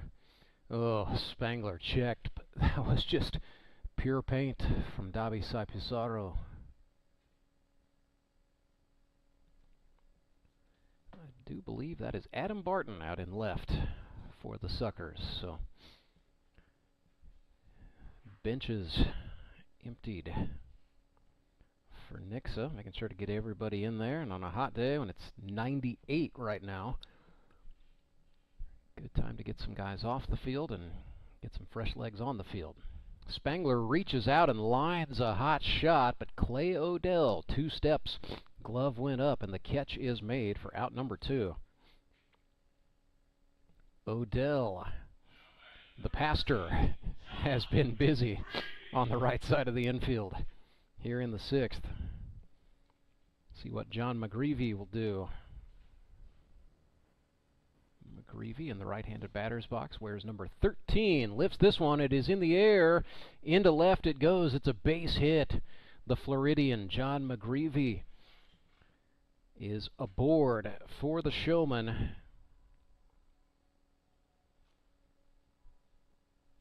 And he is on for Carter Rennie.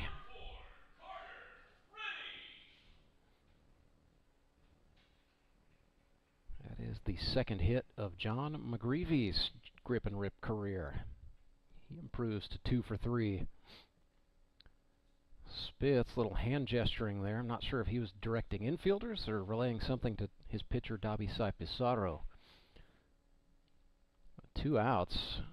The Suckers are honestly look set up for the double play. Tommy Schaefer, the second baseman, is crowding in. Left side looks a little more standard for Carter Rennie. Could just be that they're playing him to pull. They want to be set up to get the lead runner in the event that they would need the fielder's choice. Pizarro down 2-0 in the count, make it 3-0 as he fired one outside. So Pizarro shakes his head. Good matchup here between a couple of young guns. Both these guys 22 years old. Here comes the 3-0 pitch. That's out. 4 consecutive balls, and it's a base on balls for Carter Rennie. That moves a man into scoring position, and it's first and second for Kurt Brand. So a pinch hitter coming on, and I would imagine this is a straight-up swap. Brand is an outfielder. Logan Prock, the man he's pinch hitting for, was the starting left fielder for the Showman today. Brand looked at one high and tight for Pizarro. So here is one of the youngest players in the league pitching to the oldest guy in the league this season. the 57-year-old physical therapist Kurt Brand. And Kurt, to his credit, rocked it in the season opener, 1 for 2. The hit came off of Clay Murphy, the reigning MVP. Also took a walk, so the OBP at 666 for Kurt Brand. Crouches that batting stance. Throw to first by Spitz. Not in place to get Rennie, who went diving back. So Pizarro in a 2-1 count here against Springfield, Missouri's Kurt Brand. His nickname is the Suit. Fastball. Misses high. It is 3-1.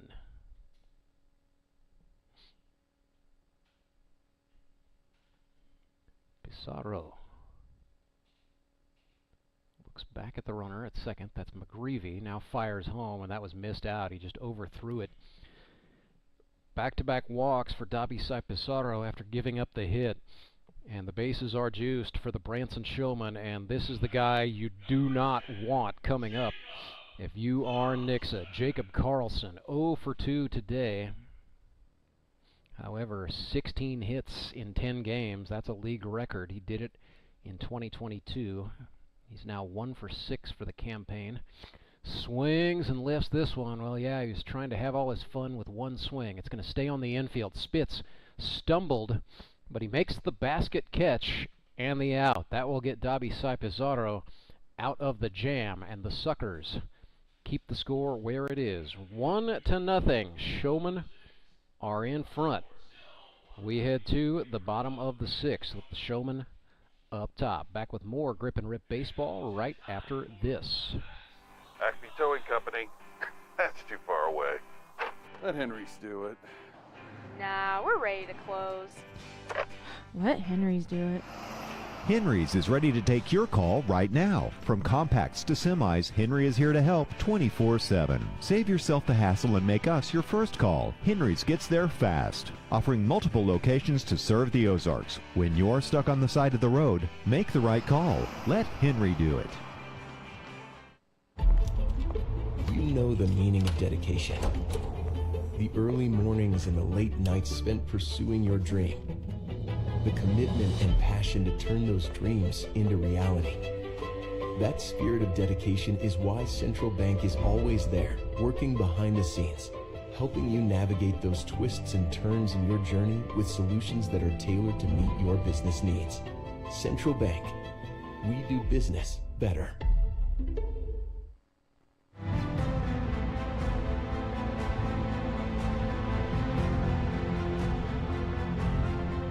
New pitcher for the Branson Showman.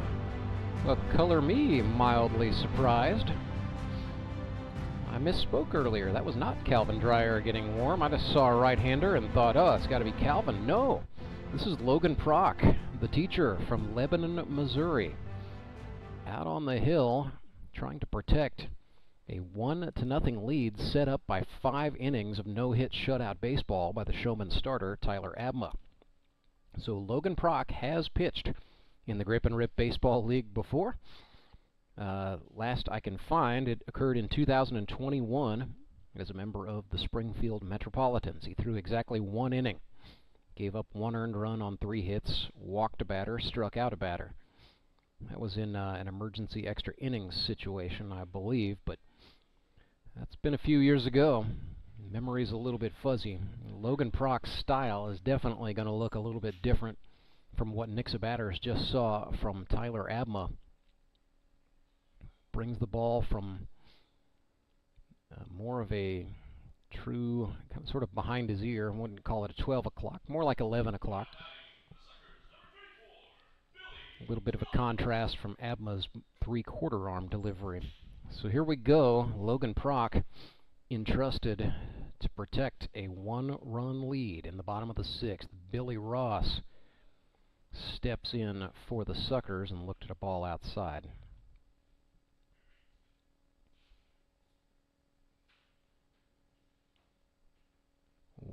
That's up and out, or up and in rather.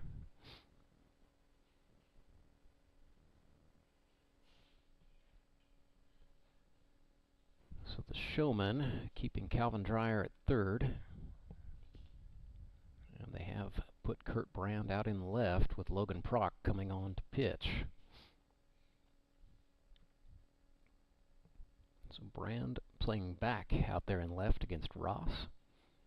Other fielders are at normal depth. Here's the 3-0 pitch. That was a breaking ball without a lot of break to it, and Ross aboard by way of the free pass. Batter's going to be Tommy Schaefer. He is hitting in the stead of Brock Faulkner after coming on as a defensive replacement earlier. Tommy 0 for 2 for the campaign. He's a veteran of the Grip and Rip Baseball League, but has not played since 2019. This is popped. Stays on the surface, settling under it. A little bit of an exciting back pedal at the end, but all's well that ends well for the catcher, Jared Fox. And that is out number 1 for Logan Prock and the Showman. Clay Odell bats here in the leadoff spot. So that again, after coming on as a sub for Hayden Gibson, the first baseman Odell will hit for the starting third baseman. Odell, where's number 3, was 0 for 3 against the Mountain Ducks last Friday night. Curveball from Prock.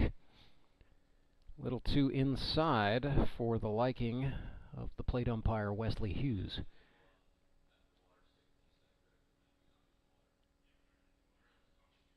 Another curve from Prock, same result. Little check throw attempt there from Fox, sends Billy Ross diving back safely.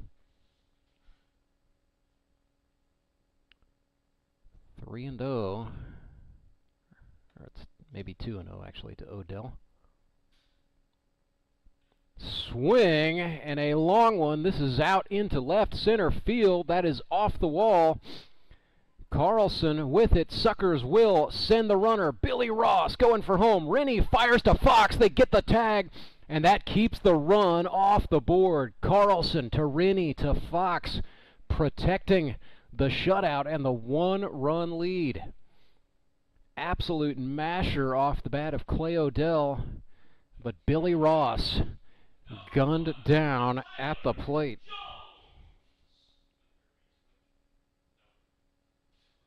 The old 8.62 off the double from Clay Odell.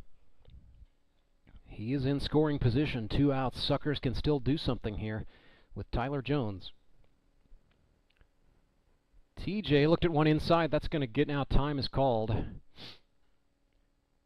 And the plate umpire says that hit Tyler Jones. I see. I thought that hit, and it may have hit the catcher Jared Fox, but the call is the ball hit Tyler Jones first.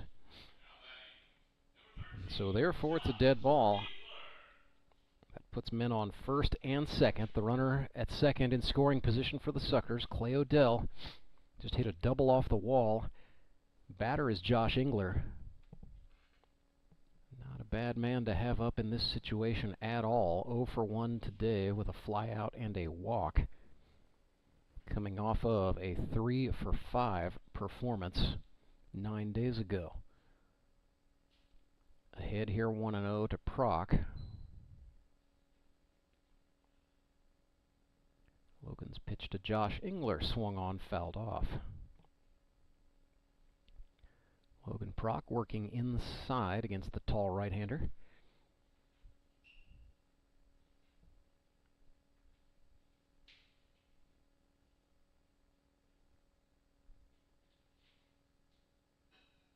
Prock comes set. Breaks the hands by the chest. Comes home with a curveball that is inside. 2-1. Big chance here for the Nixa Suckers. Trailing by a run. 2-1 pitch. Engler watches it go into the dirt. 3 balls and a strike.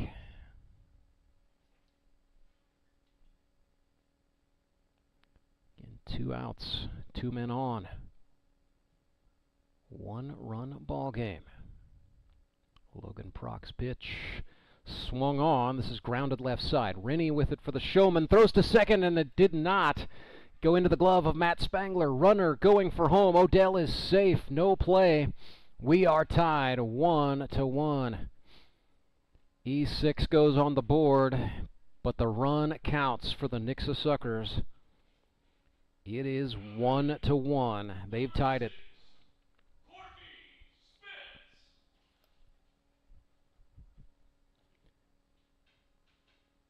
Runner coming on for Engler as Tyler Jones moved up to second. I believe that's Ben Wade running for Engler. So 2 men on, 2 outs for Courtney Spitz in the left-handed batter's box. Prock missed high, up and out of the zone. About eye level with the Suckers catcher.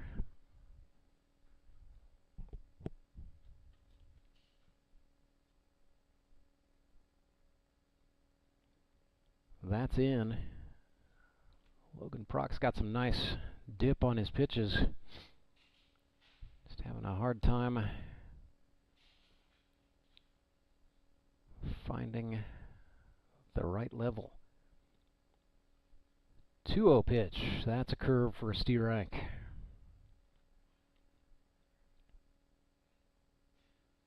It's 2-1 to Spitz. One swing could give his team the lead for the first time today. Another curve. This is put into left field, down for a base hit. Suckers send the runners. Jones scores. It is 2-1. Courtney Spitz drives in the go-ahead run, sat back on it, and drove it the opposite way into left field. An RBI base hit for Courtney Spitz.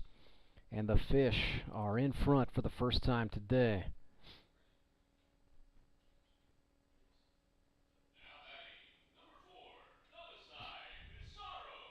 Dobby Cy Pizarro. Try to put another quarter in the carousel for Nixa. Now leading by a run. Showman is trying to get the out and get out of this inning. Breaking ball. No, it's 1-0.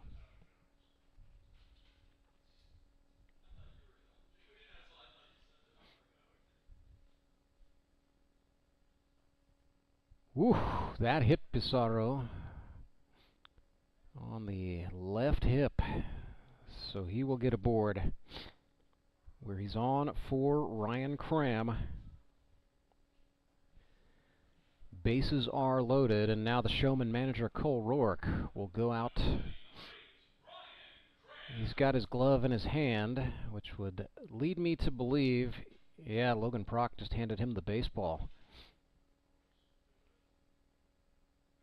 So that says to me Cole Rourke is going to come on and pitch himself. Yes, he is. Well, one of the all-time best to ever lace him up in this league is about to take the hill to try to get his team back into today's game. So Rourke, it's important to note, can finish this inning. He could then, in theory, stay on and pitch the 7th and the 8th if it's going all right, but he cannot pitch the 9th due to the GRBL's innings restrictions. So Showman would have to make a move to somebody else at that time and point. But first things first, Cole Rourke's got the bases loaded, 2 outs. Ryan Cram will bat for the Suckers. And Rourke's just going to have to find his way out of this thing. Had a rough go in the season opener, did Rourke. 4 innings pitched, 5 earned runs on 10 hits, 3 strikeouts. He walked a batter and hit a batter. However, he was also the winning pitcher as the Showman got it done in the 10th. They blew a 5-0 lead and then tacked on a couple of runs against the Metropolitans in the 10th and then hung on to get the win. So Cole Rourke in 2022 threw 12 2/3, 7 earned on 15 hits, struck out 16, walked 6, had a 4.97 ERA after struggling with tightness in his right throwing forearm throughout the season. Visited with him a little bit about his outing last Sunday against the Mets, and he said it was really, I just couldn't get loose. I never really felt comfortable out there. And now he's putting himself into a very precarious position, effectively just getting ready without going to the bullpen to warm up.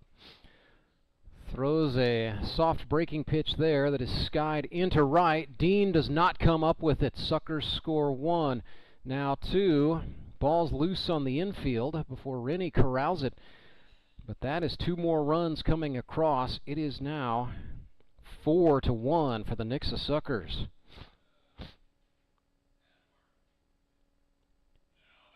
Adam Barton batting in the stead of Ben Wade.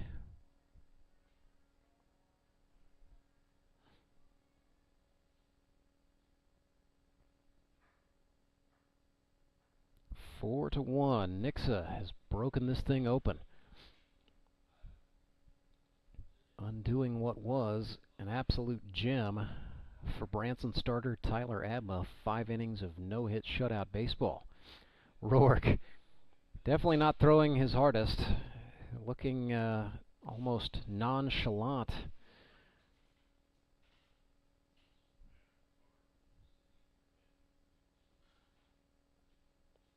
Just throwing some get-me-over breaking pitches.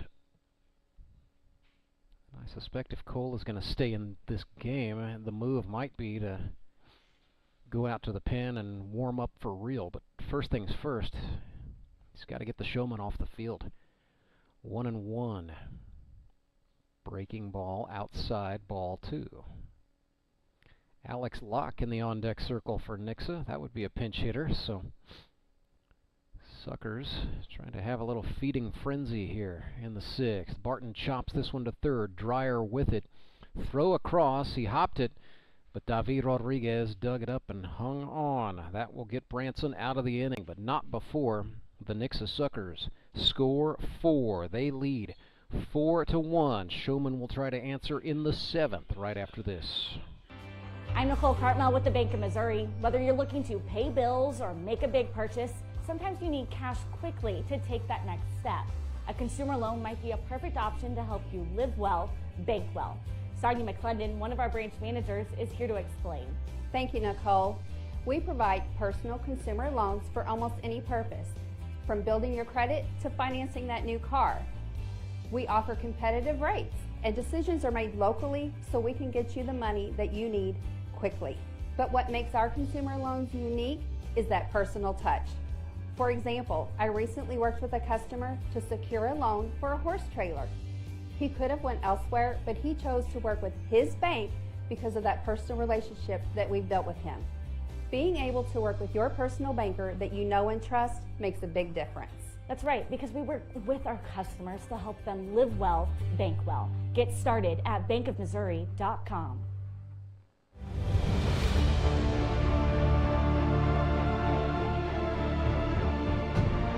Scoring update for you here.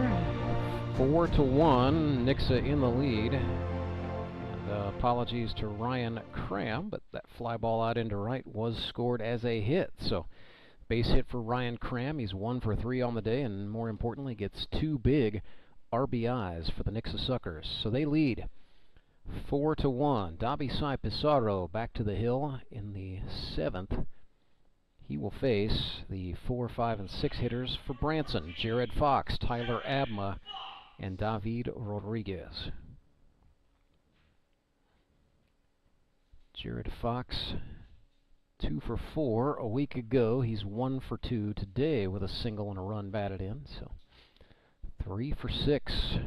Good start to this campaign for the Canadian, the native of Weyburn, Saskatchewan, Jared Fox. Now lives in Ozark, Missouri. Down here 0-1 to Pizarro, who reached back and let that one rip, but missed the strike zone, missed the catcher's mitt, matter of fact, so the count's even 1-1. Next offering from Dobby, right over the plate. Fox sends it up the middle. Jones Off-balance throw. Odell flashed the leather, and yes, he is called out. Showman pleading for some sanity. First base coach is Josh Reno, injured player, trying to argue that Odell's foot was off the bag. Cole Rourke coming out to argue this now, the Showman skip. And that will put the umpires into a conference. Wesley Hughes and Todd King. Those two men have called a great game thus far. Not hyperbole. I've been impressed, legitimately, with this two-man crew. So they're talking it over, making sure Odell had the baseball and a foot on the bag at the same time. He did not, so upon further review, the call on the field overturned. Jared Fox awarded first base, so that'll be an infield single for Fox. And he is aboard for Tyler Abma, 0 for 2 today. Pitched an absolute gem. Tyler Abma, to date, has pitched 10 innings in this league, allowed just 1 earned run, and has struck out 14 batters in those 10 innings. But right now, he's got to try to get it done with the baseball bat. He's 3 for 8. Where's number 9? And the temperature has just reached 99 degrees here in Ozark. Fastball from Pizarro outside. So the count 1-0. Abma favors the middle of the batter's box. A lot of hitters crowd the plate in grip and rip. But Abma set back a little. Counts even 1-1. Dabisai Pizarro exhales sharply. Kicks and deals. That gets away. It's a wild pitch. And the runner, Matt Spangler, running for Jared Fox, motors up and advances to second base. So Spanky into scoring position with the Showman trailing by 3. Tying run is in the on-deck circle at this point. Pizarro's 2-1 pitch to Abma runs high and tight.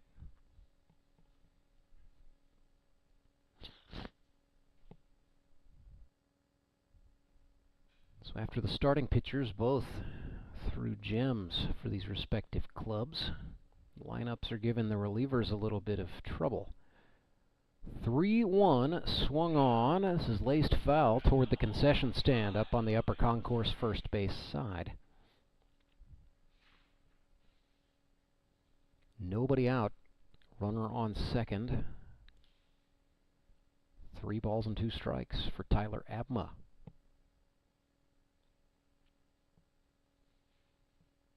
Swing, sharp grounder up the middle, a dive from Jones. It's off his glove and into the outfield. Showman will send the runner. No contest. Spangler scores, and they cut the lead. It's 4-2. RBI base hit for Tyler Abma. Scored a single. So here's the tying run to the plate for the Showman here in the 7th. David Rodriguez, the native of Caracas, Venezuela, looking for his first hit of 2023, facing the young Puerto Rican Dabisai Pizarro. Woo! Steve Reich. Dabisai Pizarro absolutely tied up David Rodriguez. 0-1. Swing and a miss. Looked like a slider.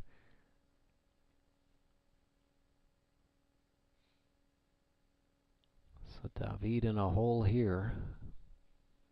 0-2. Still nobody out. 2-run ball game with a runner at first. That's Abma, just a 3-step lead off. Oh my goodness. That hit him in the lower back. Maybe he caught a rib. Goodness sakes. That hurt. And Davi Pizarro, big show of sportsmanship. Gonna go talk to David Rodriguez, who will take a slow, painful walk to first. David came into this 2023 season in good shape, but was kind of coming off of a lower back injury. And that baseball hit him right in the spot you don't want to see a ball go when a guy's been struggling with a lower back injury. Nevertheless, David gonna gamely stay in and run for himself. So no pinch runner for the Showman, and still nobody out. So the tying run is on. This is the go-ahead run to the plate, Calvin Dreyer.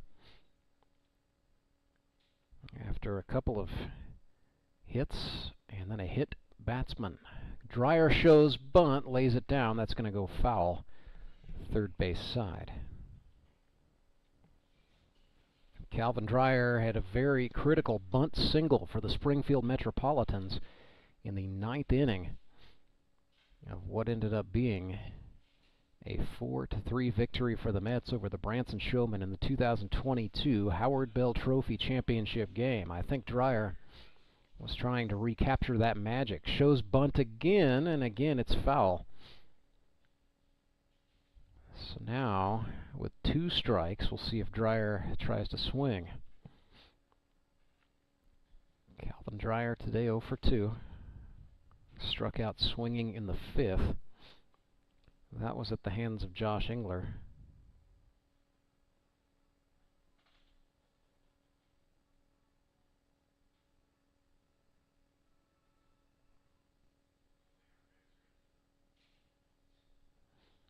Dreyer back in. Pizarro 0-2. Runner takes off for third. That was way inside, and now David Rodriguez caught in a rundown. Tyler Abma was off of third base. He ducked back for third. Alex Locke applied the tag, and then both runners are called safe. It is all unraveling for the Suckers this inning.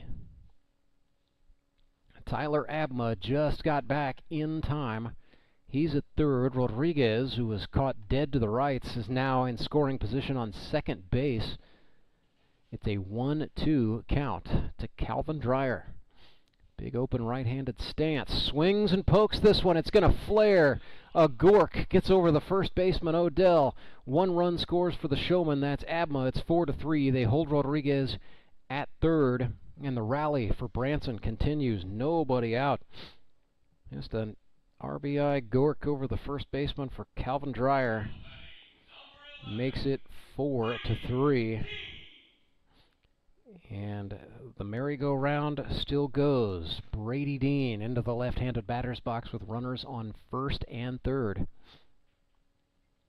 Tying run at third for Branson. The go-ahead runs on first. Pizarro fired a fastball, swung on, fouled back.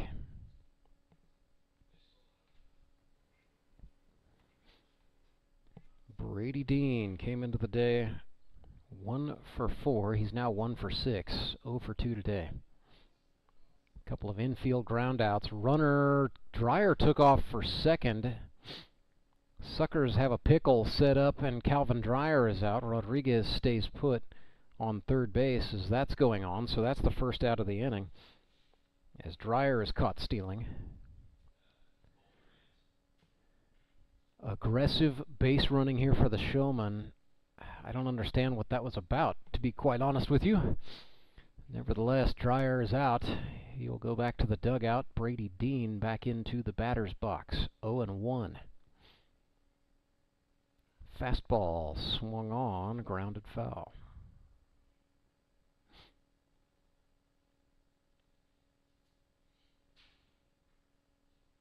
Maybe Calvin Dreyer just saw that it was 99 degrees and he wanted to go back to the dugout. Don't blame him there. Here's the 0-2 from Davi Pizarro. Swing and a foul ball back.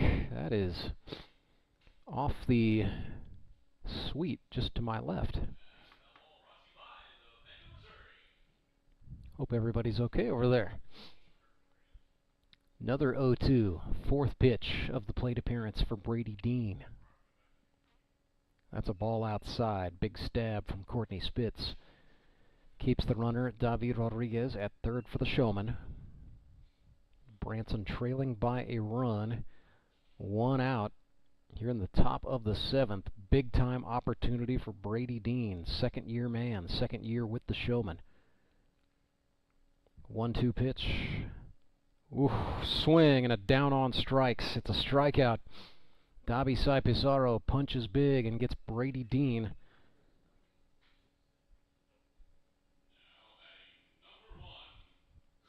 Going to bring up a pinch hitter for the Showman, Coulter Rance. He was 0 for 2 in the opener out of Nixa High School. He is the lead pastor at a church in Nixa. Holds a doctorate in education from Lindenwood University in suburban St. Louis. Coulter Rance ahead 1-0. Runner on third, still Rodriguez. That's low, and it's 1-1. Check that 2-0. 2-0 for Coulter Rance.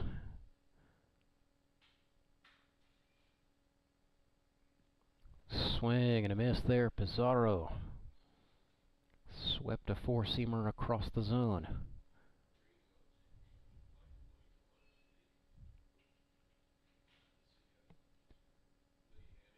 Two and one. Oh, off-speed pitch. Dabi Sai Pizarro has got Coulter Rance off sequence here. If he can get out of this with the lead, it's a huge moral victory for Nixa.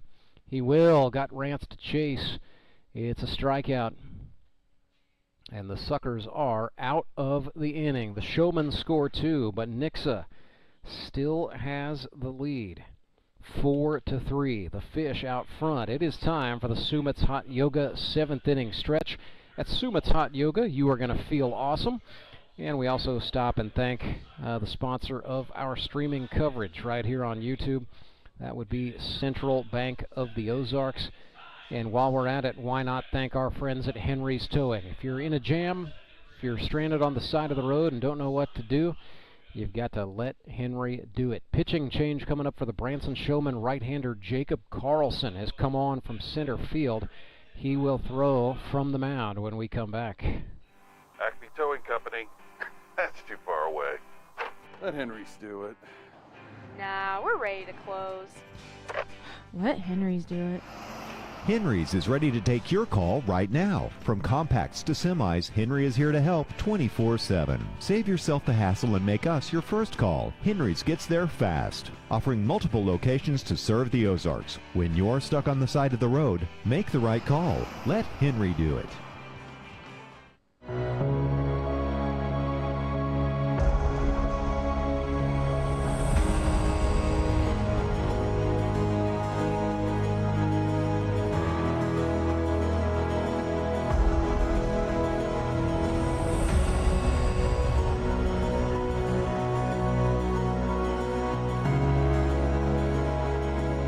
Jacob Carlson was a do-everything guy at Nixa High School. Two-sport athlete. He was a football quarterback and a baseball player. Played infield and pitcher predominantly as a high schooler. In college, started out as a middle infielder at College of the Ozarks and then worked his way into the outfield as an upperclassman, and that was more out of necessity for the C of O Bobcats, just graduating a ton of outfielders rather than a reflection on Carlson's abilities. Matter of fact, I think it speaks to his versatility. So Jacob Carlson, last time he really saw significant action as a pitcher in this league would have been in 2020. That was his rookie year with the Republic Locos. He pitched 19 innings that year, gave up 4 earned runs on 14 hits, struck out 10, walked just 1, and had a 1.89 ERA. He's always been the guy that teams threatened to use as a pitcher, but the Moon City Mavericks in 2021 had quite a few specialists at the position, and Cole Rourke talked a few times about bringing Carlson on to pitch with the Showman in 2022. It just never happened, but here's Carlson. He's down in the count, 1-0 to Alex Locke, bottom of the 7th. Suckers' third baseman swings and grounds this one right side. Coulter Rance makes the catch, and his throw to John McGreevy is true for the out.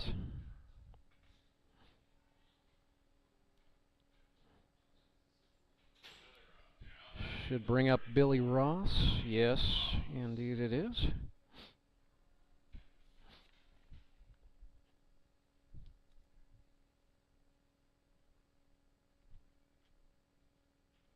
Swing and a miss there. Left side of the Showman infield stays just as the game started.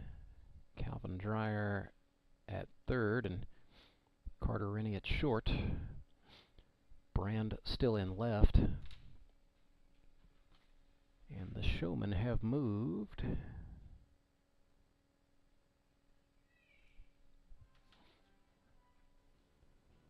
to believe Logan Prock has gone to center field. Swing and a miss there for Billy Ross. He's down 0-2. Ross 0 for 1 today, strikeout and a walk. Carlson sets. Brings that one home high out of the zone. 1 ball, 2 strikes. Jacob working out of the stretch pretty exclusively. Starts from the chest.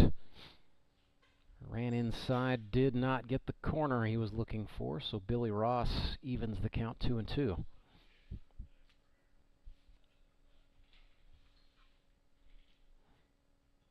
Next offering from Carlson to Ross, slider outside. So we are full up. Billy Ross battled back from 0-2. It's now 3 balls, 2 strikes. Swing, this is lifted. It'll stay on the infield. Carter Rennie, the shortstop, calls off his friends and makes the catch for out number 2.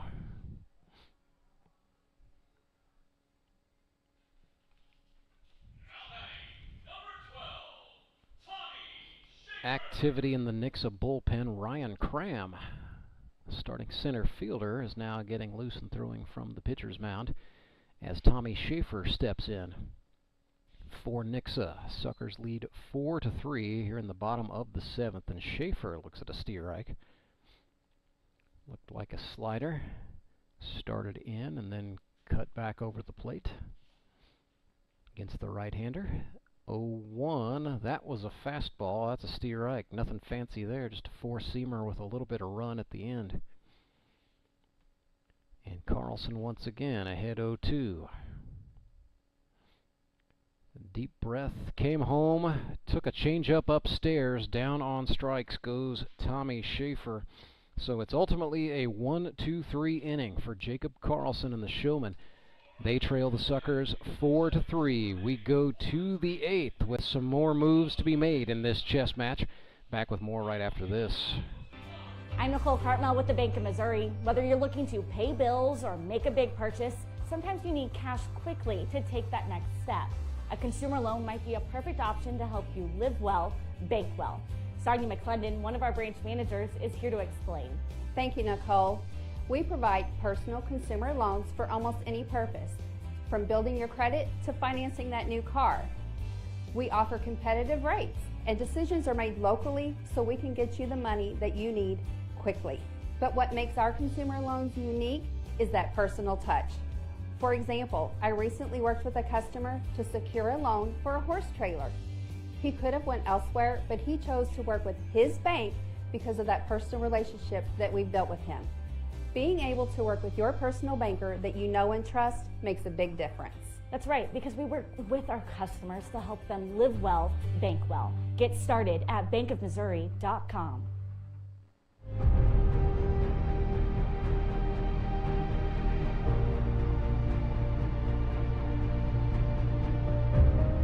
It's another Henry's Towing pitching change for the Nixa Suckers. Ryan Cram, the 22-year-old right-hander out of Nixa, Missouri, representing the hometown, on the hill. Defensively, the Fish have, I do believe, put Brock Faulkner back out in left. Check that. That is Adam Barton. Josh Engler has gone to center field. It's still going to be number 34, Billy Ross, in right. It's Alex Locke at third. Dobby Pizarro returns to shortstop. Tommy Schaefer, the second baseman, and Clay Odell at first. Courtney Spitz has caught every inning thus far. Big applause really to both of the catchers for these clubs. Jared Fox and Courtney Spitz have each had sweaty afternoons, and both men staying in behind the plate. So John McGreevy bats here in the 10 spot for Branson. Showman trail 4-3. We're in the top of the 8th. McGreevy is 1 for 2. Had a single out to left field, so 2 for 4 for the campaign. McGreevy lives in Branson West. He's an engineering technician. Swings and sends this one toward the gap in left center, but Josh Engler turning on the wheels. He dropped the ball after he caught it, but he was well in possession of the baseball and had taken about 6 steps at the time that occurred, so the catch and the out still stand. Looked like a nice piece initially off of McGreevy's bat, but Engler did a job, ran over and made the play. Carter Rennie, the Branson leadoff man, steps in here, looks at a ball up and out of the zone.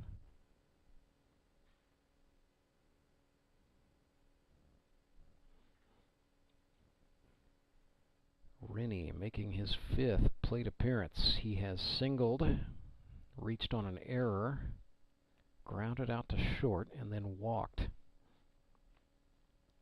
1 for 3 on the day, Carter Rennie. He was 2 for 5 a week ago with a couple of runs batted in. Ahead here, 2-1. Ryan Cram threw him a fastball. That swung on, fouled off, right side. Does stay on the playing surface, but that's in foul territory. That's going to roll all the way. And now it has rolled into fair territory, so we're going to stop and get that baseball off the field before we continue.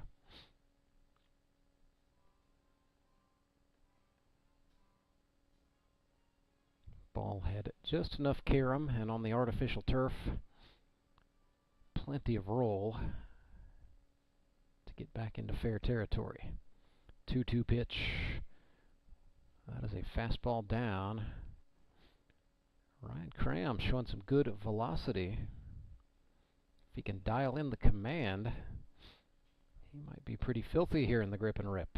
3-2, that's high for a walk. So Kurt Brand bats for the 2nd time today. He walked first time.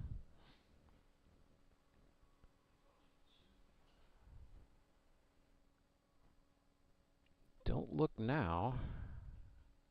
Kurt Brand has got himself a .750 on-base percentage. He's 1 for 2 and has walked twice. Who are you to doubt Kurt Brand? Down 0-1 after that foul ball. Pickoff attempt. It looked like it was done with a little bit of purpose from Cram over to Odell. Taking into account the speedy Carter Rennie. Breaking ball. Misses high. Count even.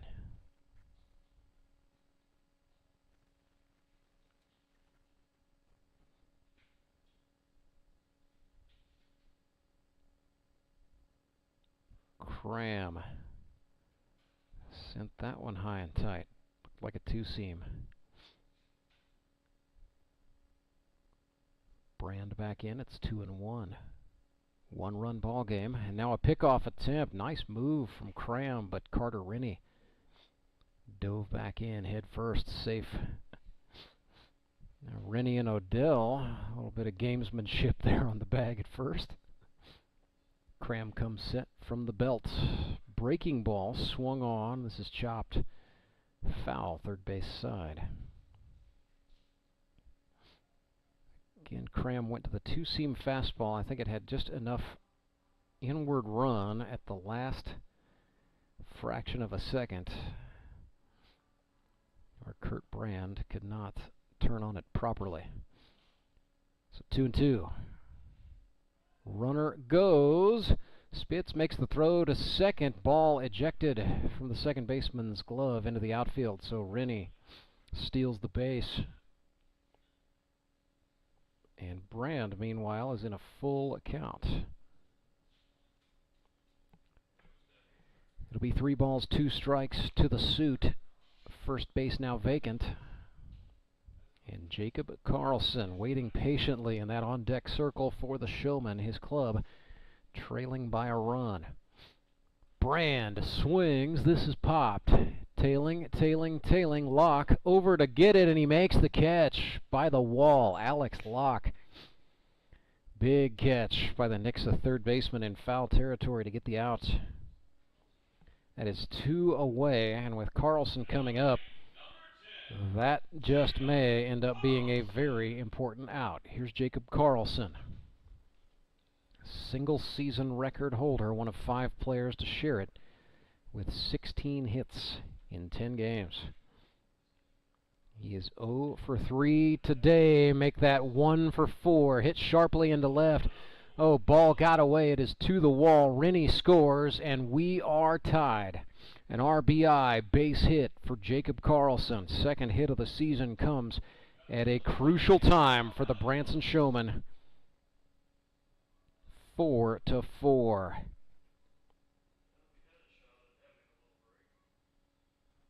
Here's Jared Fox as this game crawls toward the 2-hour mark here in the top of the 8th. We started at 12:02. Jared Fox is 2 for 3 today. An infield single, a single out to right, 1 run batted in. Has also grounded out to third. Looked at a steer right there. Fox was 11 for 30 a season ago with a home run, 3 doubles, 7 singles. Facing a 1-1 here. Ryan Cram's pitch swung on and lifted. That's tailing foul and is going to get out of play. Beyond the dugout and the infield wall, first base side. That's where they keep the hitting turtle. Stashed over there, tucked out of the way. 1-2 now for Jared Fox. Cram threw him an off-speed pitch. Fox turned on it. That is down the line. Fair. Showman take the lead as Carlson scores. Fox came up limping after turning the corner at first. I was thinking that's got to be easily a double. Instead, it's an RBI single and a 5-4 lead for the Branson Showman.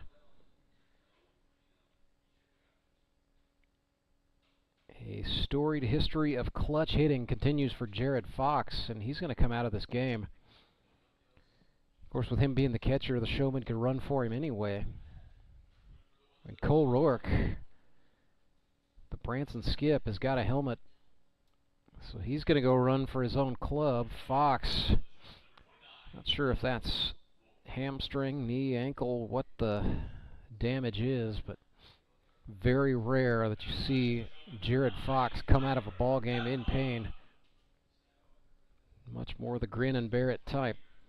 But Branson back with the lead, 5-4.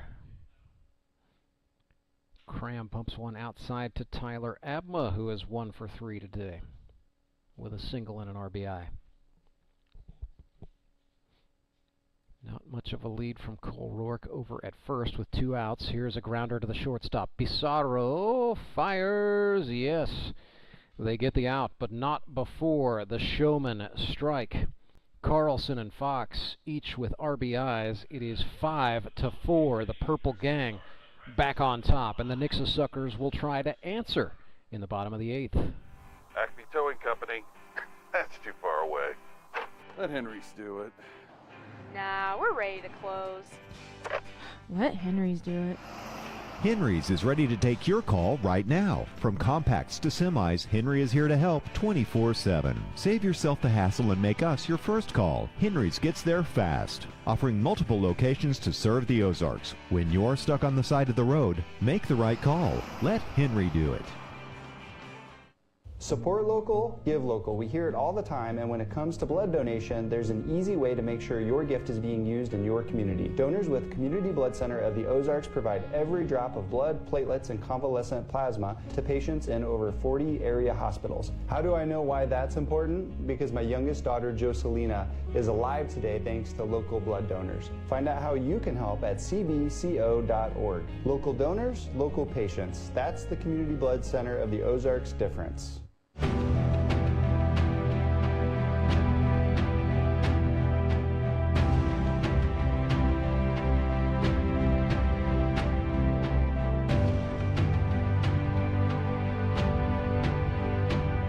Jacob Carlson back to the hill for the Branson Showman, pitching from the lead, 5-4. The Purple People Eaters struck big in the top of the 8th. Carter Rennie drew a walk, stole a base. Jacob Carlson with an RBI base hit. And then Jared Fox with a sharp RBI single down the left field line brought Carlson across, and it put Branson back out front, 5-4. This game started out as a pitching duel between Josh Engler and Tyler Abma. Both offenses have kicked it into gear from the 6th inning onward. What we've got here is a nice little back and forth. Clay Odell bats for the Suckers. He is in the leadoff position. It'll be Odell, Jones, and Engler. Odell swung out of his cleats after doubling off the wall back into the 6th, but that time, nothing but a whiff. 0-1 to Odell, reaches out and pokes it right side. And he is called out. Tough stuff, but Matt Spangler got the ball to David Rodriguez just in time. Odell, understandably, a little unhappy with the way that shook out. Nevertheless, he is retired. And Matt Spangler, the Showman second baseman, continues to show a great glove as he has throughout his career. Here comes one of his closest friends, another guy from the original 60, the first 60 players who made up the Grip and Rip Baseball League at its inception in 2016. This is Tyler Jones. That went up and out of the zone for a ball. Jones and Carlson were teammates in 2021 with Moon City. 1-0. Breaking pitch for a Steve Reich.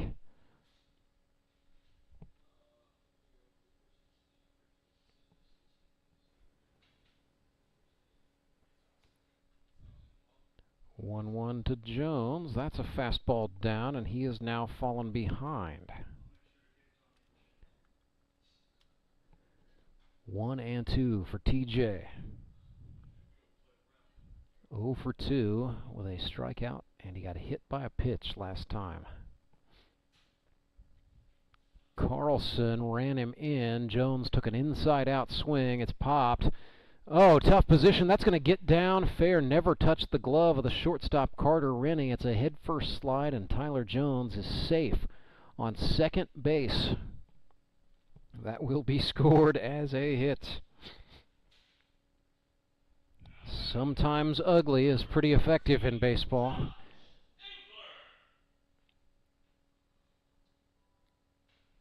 And just like that, the Suckers have the tying run in scoring position, and they've got the go-ahead run at the plate. He is Josh Engler. Doesn't have a hit today. Reached on an error last time.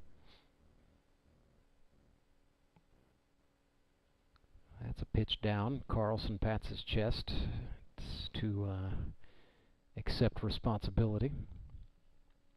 John McGreevy now doing the catching for Branson. So Jared Fox may be out of this game. Swing at a fastball, fouled off. Somebody could get 25 cents, but they may have to go get the ball off the shoulder of Highway 65. 1-1 here. Slider from Carlson. Caught that inner half for a strike.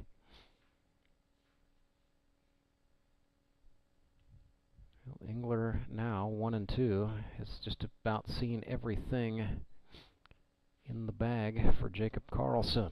His next pitch is a fastball swung on. That's over Carlson's head. Rennie reached out and he can't come up with it. The Showman shortstop, empty gloved. That one goes into center field and Tyler Jones scores. We are tied again, 5-5. An RBI base hit for Josh Engler evens the score. Just inches beyond the reach of the dejected Showman shortstop Carter Rennie.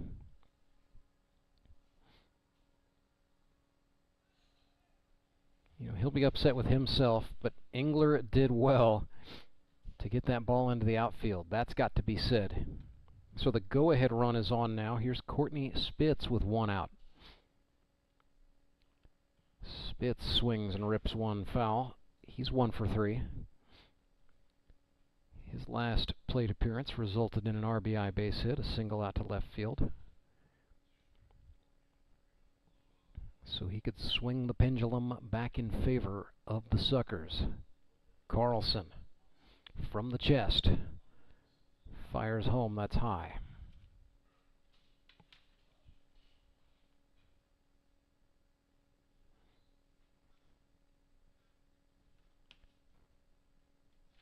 One and 0. Jacob deals. That's a breaking ball. That did not find the zone on the outer half against the left-handed Spitz. So Carlson being careful. Respectful of a guy who had 14 hits a year ago.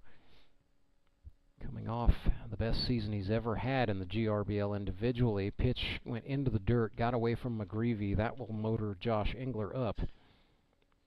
And now he is in scoring position. Still just one out. So at this point, anything to the right side would do the job for Courtney Spitz. And a base hit could give the Fish the lead. 3-0 pitch. Swung on, fouled off. Courtney Spitz thinking about hits.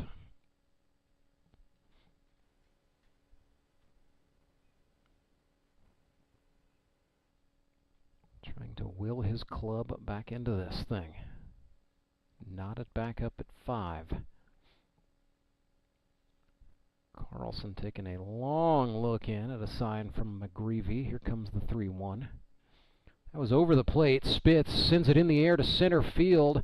Back goes Prock. It's over his head to the wall. Engler is going to score easily, and the Suckers lead 6-5. Courtney Spitz delivers in a huge moment for the Nixa Suckers, and they have reclaimed the lead. It's an RBI double, absolutely smoked to the wall in center field. Courtney Spitz, now 3 hits for the season. A couple of RBIs this game, and that is going to bring Cole Rourke out to the mound to talk to Jacob Carlson.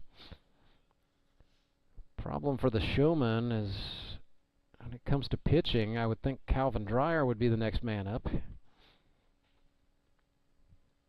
Certainly not a bad choice. After that, you'd be thinking either Carter Rennie or perhaps David Rodriguez. And then you'd be thinking about a position player perhaps coming on to throw. There just are not a lot of options left. Showman banged up with some injuries. They can't use Toby Yorks or Josh Reno today. Suckers are in the lead once more, 6-5. Courtney Spitz will be the runner on second. Dobby Pizarro is the batter. Dobby today 0 for 1 with a strikeout. However, he has walked and he has been hit by a pitch.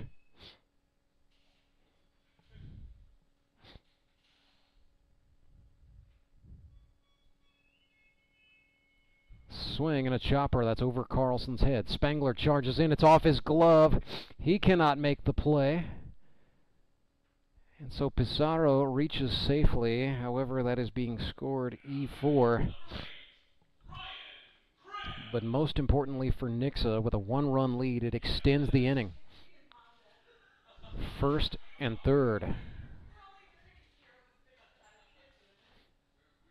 Now Suckers are going to courtesy run for Courtney Spitz. This is Ben Wade coming on to run. Spitz a little slow coming off. I think that's just energy conservation in the heat. At least I hope that's all that is. Inning continues for Nixa here. Still 1 out. Runners on the corners. Ryan Cram swings and fouls this one off.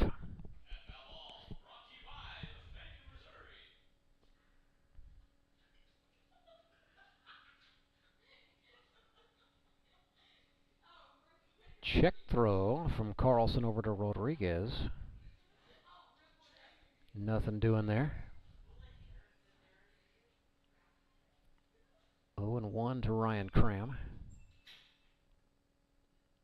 Breaking ball. This is swung on, lifted toward the gap in right center, but Brady D, no! He does not make the catch. Wade scores 7-5 for the Suckers. Another E goes on the board. Says the official scorer. Back-to-back errors by Branson. 7-5.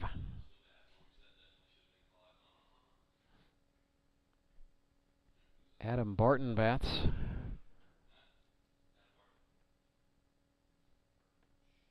A nightmarish inning for Branson and Jacob Carlson. He's been finding the zone. Been let down by a couple of costly mistakes. 7-5, Suckers in the lead. They've been here before. They led this game 4-1 at one phase. At the end of 6. Can't feel like a lead is safe. That's off of Spangler's glove into the outfield, but that's a base hit. 1 run comes across. Nixa sends another, and Ryan Cram scores from second. That will make it 9-5. A 2 RBI base hit off the bat of Adam Barton. 9-5, a 4-run lead. Still 1 out.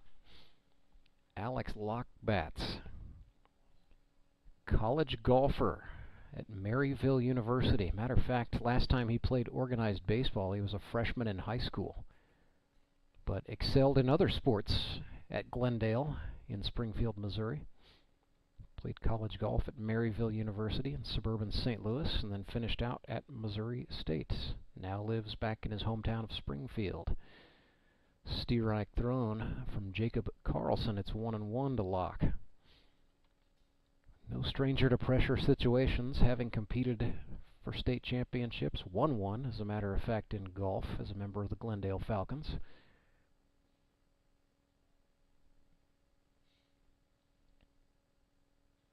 Almost won the individual championship as a senior at a tournament down in Joplin. Came up 2 strokes shy.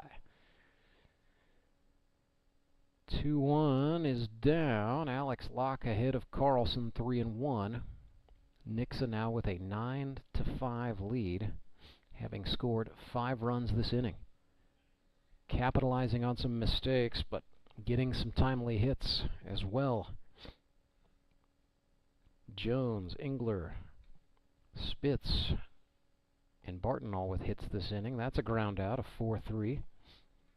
Does advance the runner, Adam Barton. And so he is at second for Billy Ross.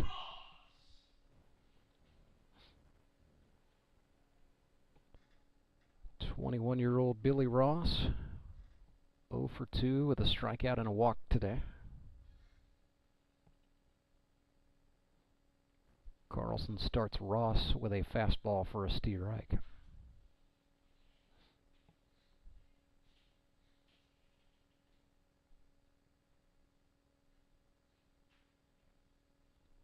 Oh, 1 swung on, little inside outer. Going to get to the middle concourse. Out of play, first base side.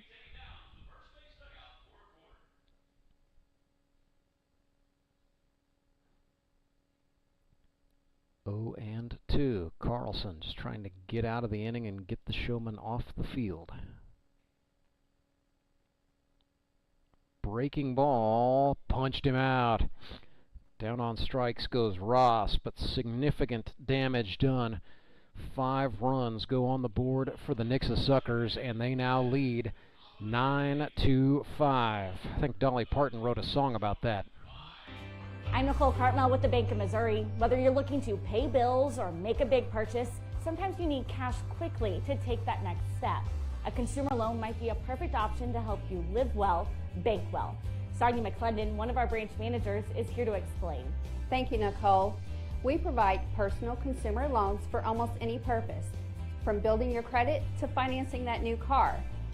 We offer competitive rates, and decisions are made locally so we can get you the money that you need quickly. But what makes our consumer loans unique is that personal touch. For example, I recently worked with a customer to secure a loan for a horse trailer. He could have went elsewhere, but he chose to work with his bank because of that personal relationship that we've built with him. Being able to work with your personal banker that you know and trust makes a big difference.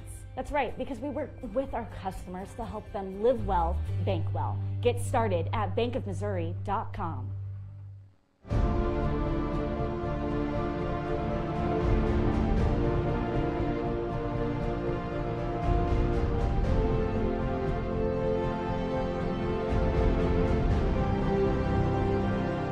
Ryan Cram back to work for the Nixa Suckers, who now lead 9-5 over the Branson Showman at top of the 9th, presented by Central Bank of the Ozarks. It is the commercial-free 9th inning.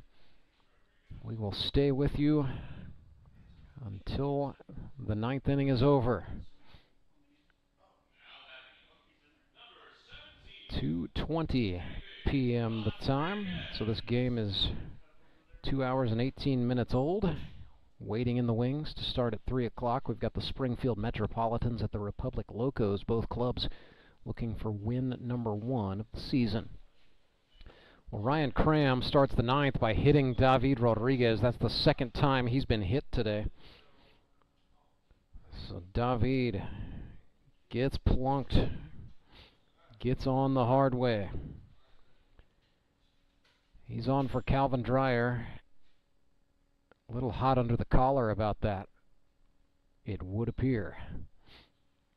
Cole Rourke, the Branson manager, talking to Suckers catcher Courtney Spitz, who's also the Suckers manager. So a little jawing back and forth between generals there. Here's Calvin Dreyer.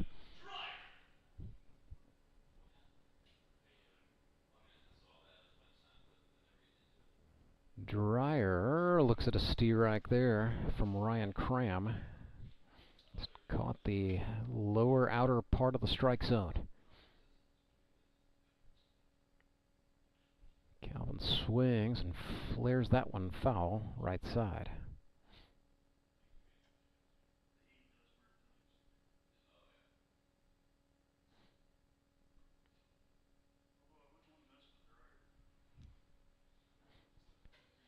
Nothing and 2 for Calvin when we resume. Plate umpire Wesley Hughes has the mask back on. Here we go. Breaking ball. Swung on, fouled off. Calvin Dreyer ought to be pretty accustomed to this heat. Being a beef cattleman, they work in all conditions. Kind of wringing his hand there, but He will look to put the farmer strength on display here. Cram exhales sharply and deals. Breaking pitch was tailing out of the zone. Dreyer reached out and just got a piece. So a nice pitch from Cram, just barely spoiled.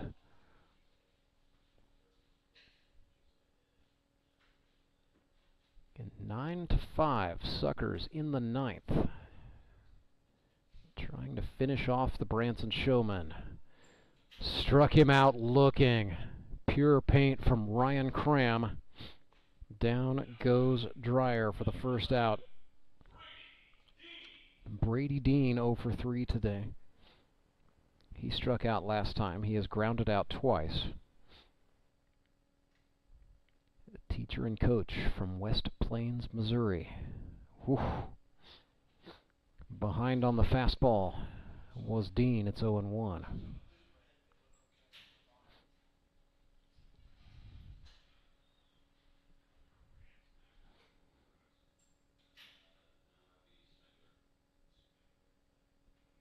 Counts even 1-1. Matt Spangler in the on-deck circle for the Showman. He'd be re-entering as Dean looks at a strike. It's 1-2.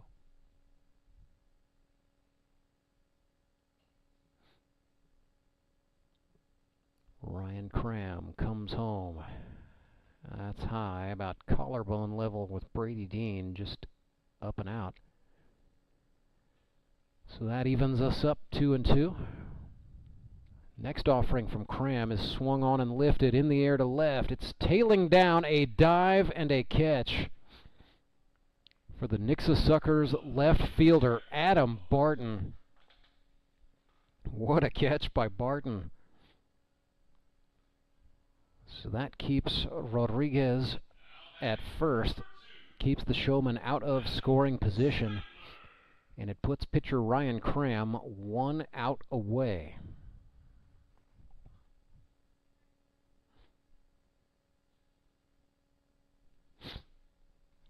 Spangler is in. Swings and sends this one up the middle. Pizarro with it at short. The throw to first. It brought Odell off the bag and out of line. And yes, Spangler is safe. He avoided the tag. So safe is the call for Matt Spangler. The Showman not done yet. 2 men on for John McGreevy with 2 out in the 9th inning. Tyler Abma is going to come on to run for Matt Spangler.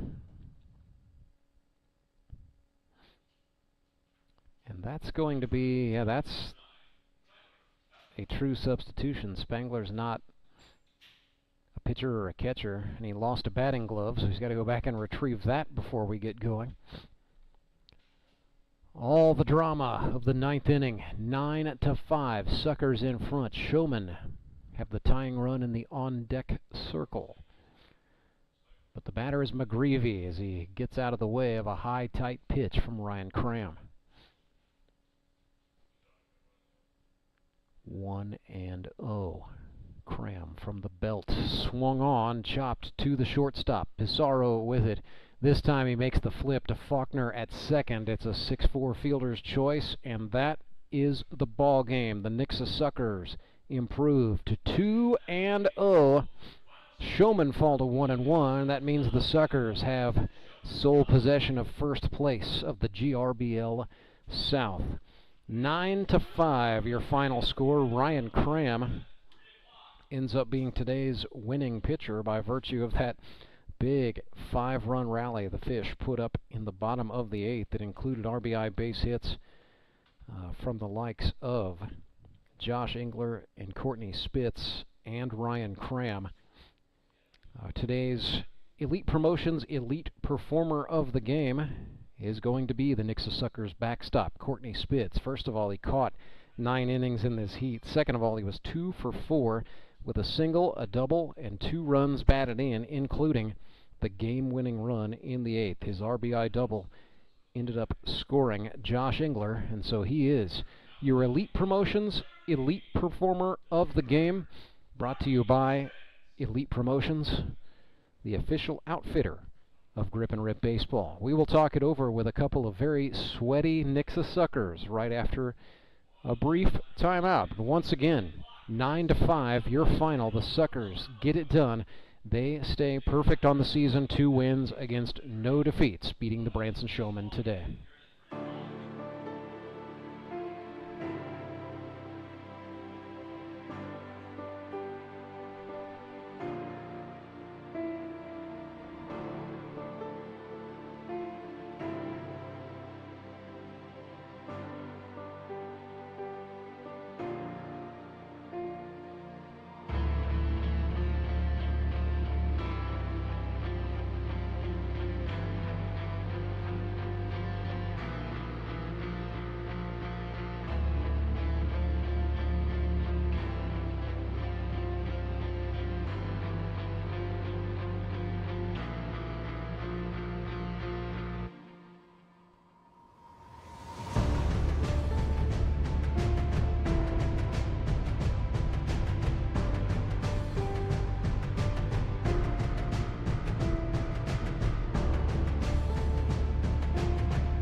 Redline Athletics is the Ozarks' #1 youth sports performance training center. Redline uses the latest in technology, equipment, and techniques to help kids ages 8 to 18 prepare for competition in all sports, with our #1 goal to make them a better athlete first. Redline Athletics now offers team training. Bring your full squad in for workouts with our professional staff and boost their speed, strength, agility, and skills. Train like a pro at Redline Athletics, located in Southeast Springfield just off James River Freeway in South Glenstone. Support local, give local. We hear it all the time, and when it comes to blood donation, there's an easy way to make sure your gift is being used in your community. Donors with Community Blood Center of the Ozarks provide every drop of blood, platelets, and convalescent plasma to patients in over 40 area hospitals. How do I know why that's important? Because my youngest daughter, Jocelina, is alive today thanks to local blood donors. Find out how you can help at cbco.org. Local donors, local patients. That's the Community Blood Center of the Ozarks difference. Acme Towing Company. That's too far away. Let Henry's do it. Nah, we're ready to close. Let Henry's do it. Henry's is ready to take your call right now. From compacts to semis, Henry is here to help 24/7. Save yourself the hassle and make us your first call. Henry's gets there fast, offering multiple locations to serve the Ozarks. When you're stuck on the side of the road, make the right call. Let Henry do it. You know the meaning of dedication. The early mornings and the late nights spent pursuing your dream. The commitment and passion to turn those dreams into reality. That spirit of dedication is why Central Bank is always there, working behind the scenes, helping you navigate those twists and turns in your journey with solutions that are tailored to meet your business needs. Central Bank.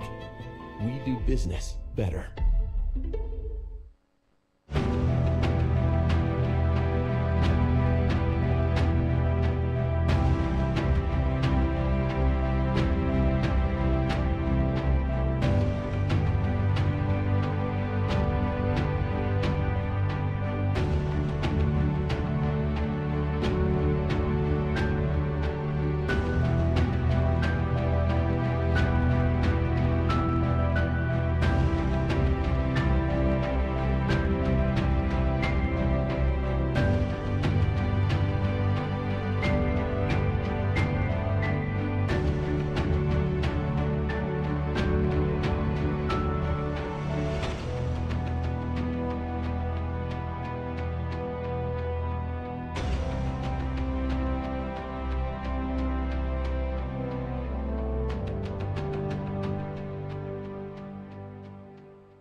Acme Towing Company. That's too far away. Let Henry's do it. Nah, we're ready to close. Let Henry's do it. Henry's is ready to take your call right now. From compacts to semis, Henry is here to help 24/7. Save yourself the hassle and make us your first call. Henry's gets there fast, offering multiple locations to serve the Ozarks. When you're stuck on the side of the road, make the right call. Let Henry do it.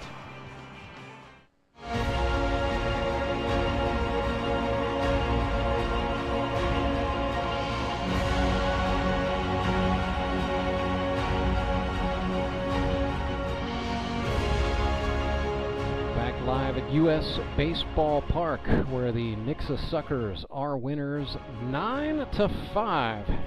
They survive a hot one against the Branson Showman, but with victory, the Nixa Suckers improve to 2-0 and move into sole possession of first place in the Grip and Rip Baseball League South Division. Pleased to be joined by our Elite Promotions Elite Performer of the game, the Nixa Suckers catcher and manager, Courtney Spitz. Court, first of all, let's just get an idea for the feel for the latter half of this game. We had a great pitching duel between Josh Engler and Tyler Abma for 5 innings, and then it was 4 innings of back and forth. But what can you say for your club, getting 5 big runs there in the 8th and getting it done? Yeah, I thought we showed some good resilience there, and you know, Tyler Abma threw the ball well today for the Showman, and he's a tough guy to figure out. You know, being a first-year guy in the league, and he's got a good arm, pitched in college. He's got a good pitcher's mind, so we struggled to figure him out a little bit. And then, you know, you just try and keep it where it's at. That's what Josh did so well, is keep it right where it's at. Keep it 1-0, no big deal, and you find a way to scratch and claw some runs across there. And I thought our bats came alive, and we started to swing the bat well towards the latter part of the game. Yeah, definitely had a good run there for your middle part of the order there in the 7th. Or check that in the 6th, rather. That would be, you had an RBI out to left, and then Ryan Cram came on and got a hit for you. And then the 8th was a big one for you guys, with hits from Tyler Jones, from Josh Engler, from yourself again, taking advantage of a couple of errors. And then once again, Adam Barton actually stepped in, delivered a 2 RBI single that tacked on a couple of key insurance runs. Yeah, team effort today. Good pitching. Had some really good defensive plays from, Davi Pizarro at short and Ben Wade at third. Had some really good defensive plays early in the game to keep it where it was. And then I thought Clay Odell coming in, getting a big double to left field. We got thrown out at home, but kind of just relaxed us a little bit to get that first hit away. Yeah. Get that first hit on the board, and we kind of took off from there. What was the dialogue like at those changeovers in the late stages of the game, especially when you guys were down a run going into the 8th? Oh, I don't really think it was much to think about for us. I mean, we started off the season so well, scoring 16 runs the first game, and that puts so much confidence in your back pocket that when you're down 1-0, you're thinking, we'll come alive. And so in the dugout, we're all just saying, hey, somebody get on base. And, we get a walk here or there. I think, Clay had a runner on first whenever he hit that big double to left. And then I thought Tyler Jones got on there when it was a tie game, 4-4 with a little, squeak Texas Leaguer double down the left field line. But, at that, the game had kind of been going like that both ways. Even the Showman had some Texas Leaguers and some off the end barrel shots and things like that. So we were just trying to plug away and get 1 or 2 guys on and then break through, and that's kind of what we did. So Courtney, you've got a team here with, first of all, 9 true rookies, guys who have not played in grip and rip before, and then you've got a couple of guys in Tommy Schaefer and Brock Faulkner who have played in this league but have not played in the town ball era, haven't been active since 2019. So you've, of course, got Tyler Jones, but after that, Josh Engler is your most experienced veteran. So what do you make of this mix you've put together? And was there an emphasis on getting young guys, going like guys in their lower 20s? I always try and get the youngest guys I can. I mean, barring any crazy circumstances, like they're not going to be around for more than 2 weeks or something like that, like a bunch of absences. But youth is huge to me because even though it's a 7-game regular season, it's still kind of a grind. I mean, a day like today, it's just a grind out there. And, I saw it. Tommy Schaefer, he pulled himself out of the game because he could kind of feel it. The heat get into his legs a little bit, and he was vocal about it, and it was good with us. And, I think the youth part of it, being able to run the bases, being able to bounce back from errors, things like that, I think you'll see some guys that just kind of just miss by that much. Yeah. Whether it's a ground ball, and they don't move as well, but I love our team. I think we got a great mix. I think we all can swing it really well. And, we're missing maybe one of the best arms in the league in Logan Wiley today. And so we get him back next week, and we're even a little tougher to hit off the mound. So really, really excited about where we're at right now.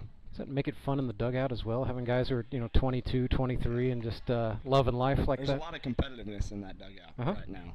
I can see it on some guys' faces. They don't want to come out of games.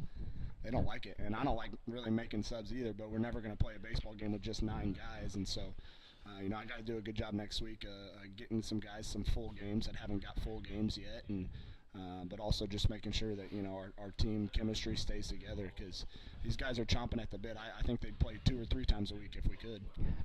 Well, next week, get a non-divisional game for the first time all season long. You get the Republic Locos at 3 o'clock, and your old arch nemesis Chris Mesa skipping that club. Should be pretty fun, am I right? Yeah, that'll be I love going up against Chris, and I love going up against Caleb Cole and some of those guys that I played college ball with and that are real good competitors and great baseball players, so that should be a fun one, and I hope to score another 16 runs next week. Sounds like a plan. I would enjoy watching that, I think. We will let you go and cool off. A very well-earned stint in the air conditioning is definitely in your future. So I appreciate it. Thanks. Congratulations on a nice win. Courtney Spitz, manager of the Nixa Suckers. They're 2-0. They get it done today 9-5 over the Branson Showman. Well, we just talked about the Republic Locos. Before they think about the Nixa Suckers, they've got to contend with the Dark Empire, the Springfield Metropolitans, warming up to take on the Republic Locos. That one is coming up at 3 o'clock. We will step aside until just a few moments before 3. We'll dive in and bring you starting lineups and an analysis of the pitching matchup for Locos versus Mets. But for now, we will step aside. This game has been produced and directed by Derek Sako. The executive producer is Tony Lewis. My name is Rance Berger. Big thanks to our presenting sponsor, Central Bank of the Ozarks, and good afternoon from Ozark, Missouri.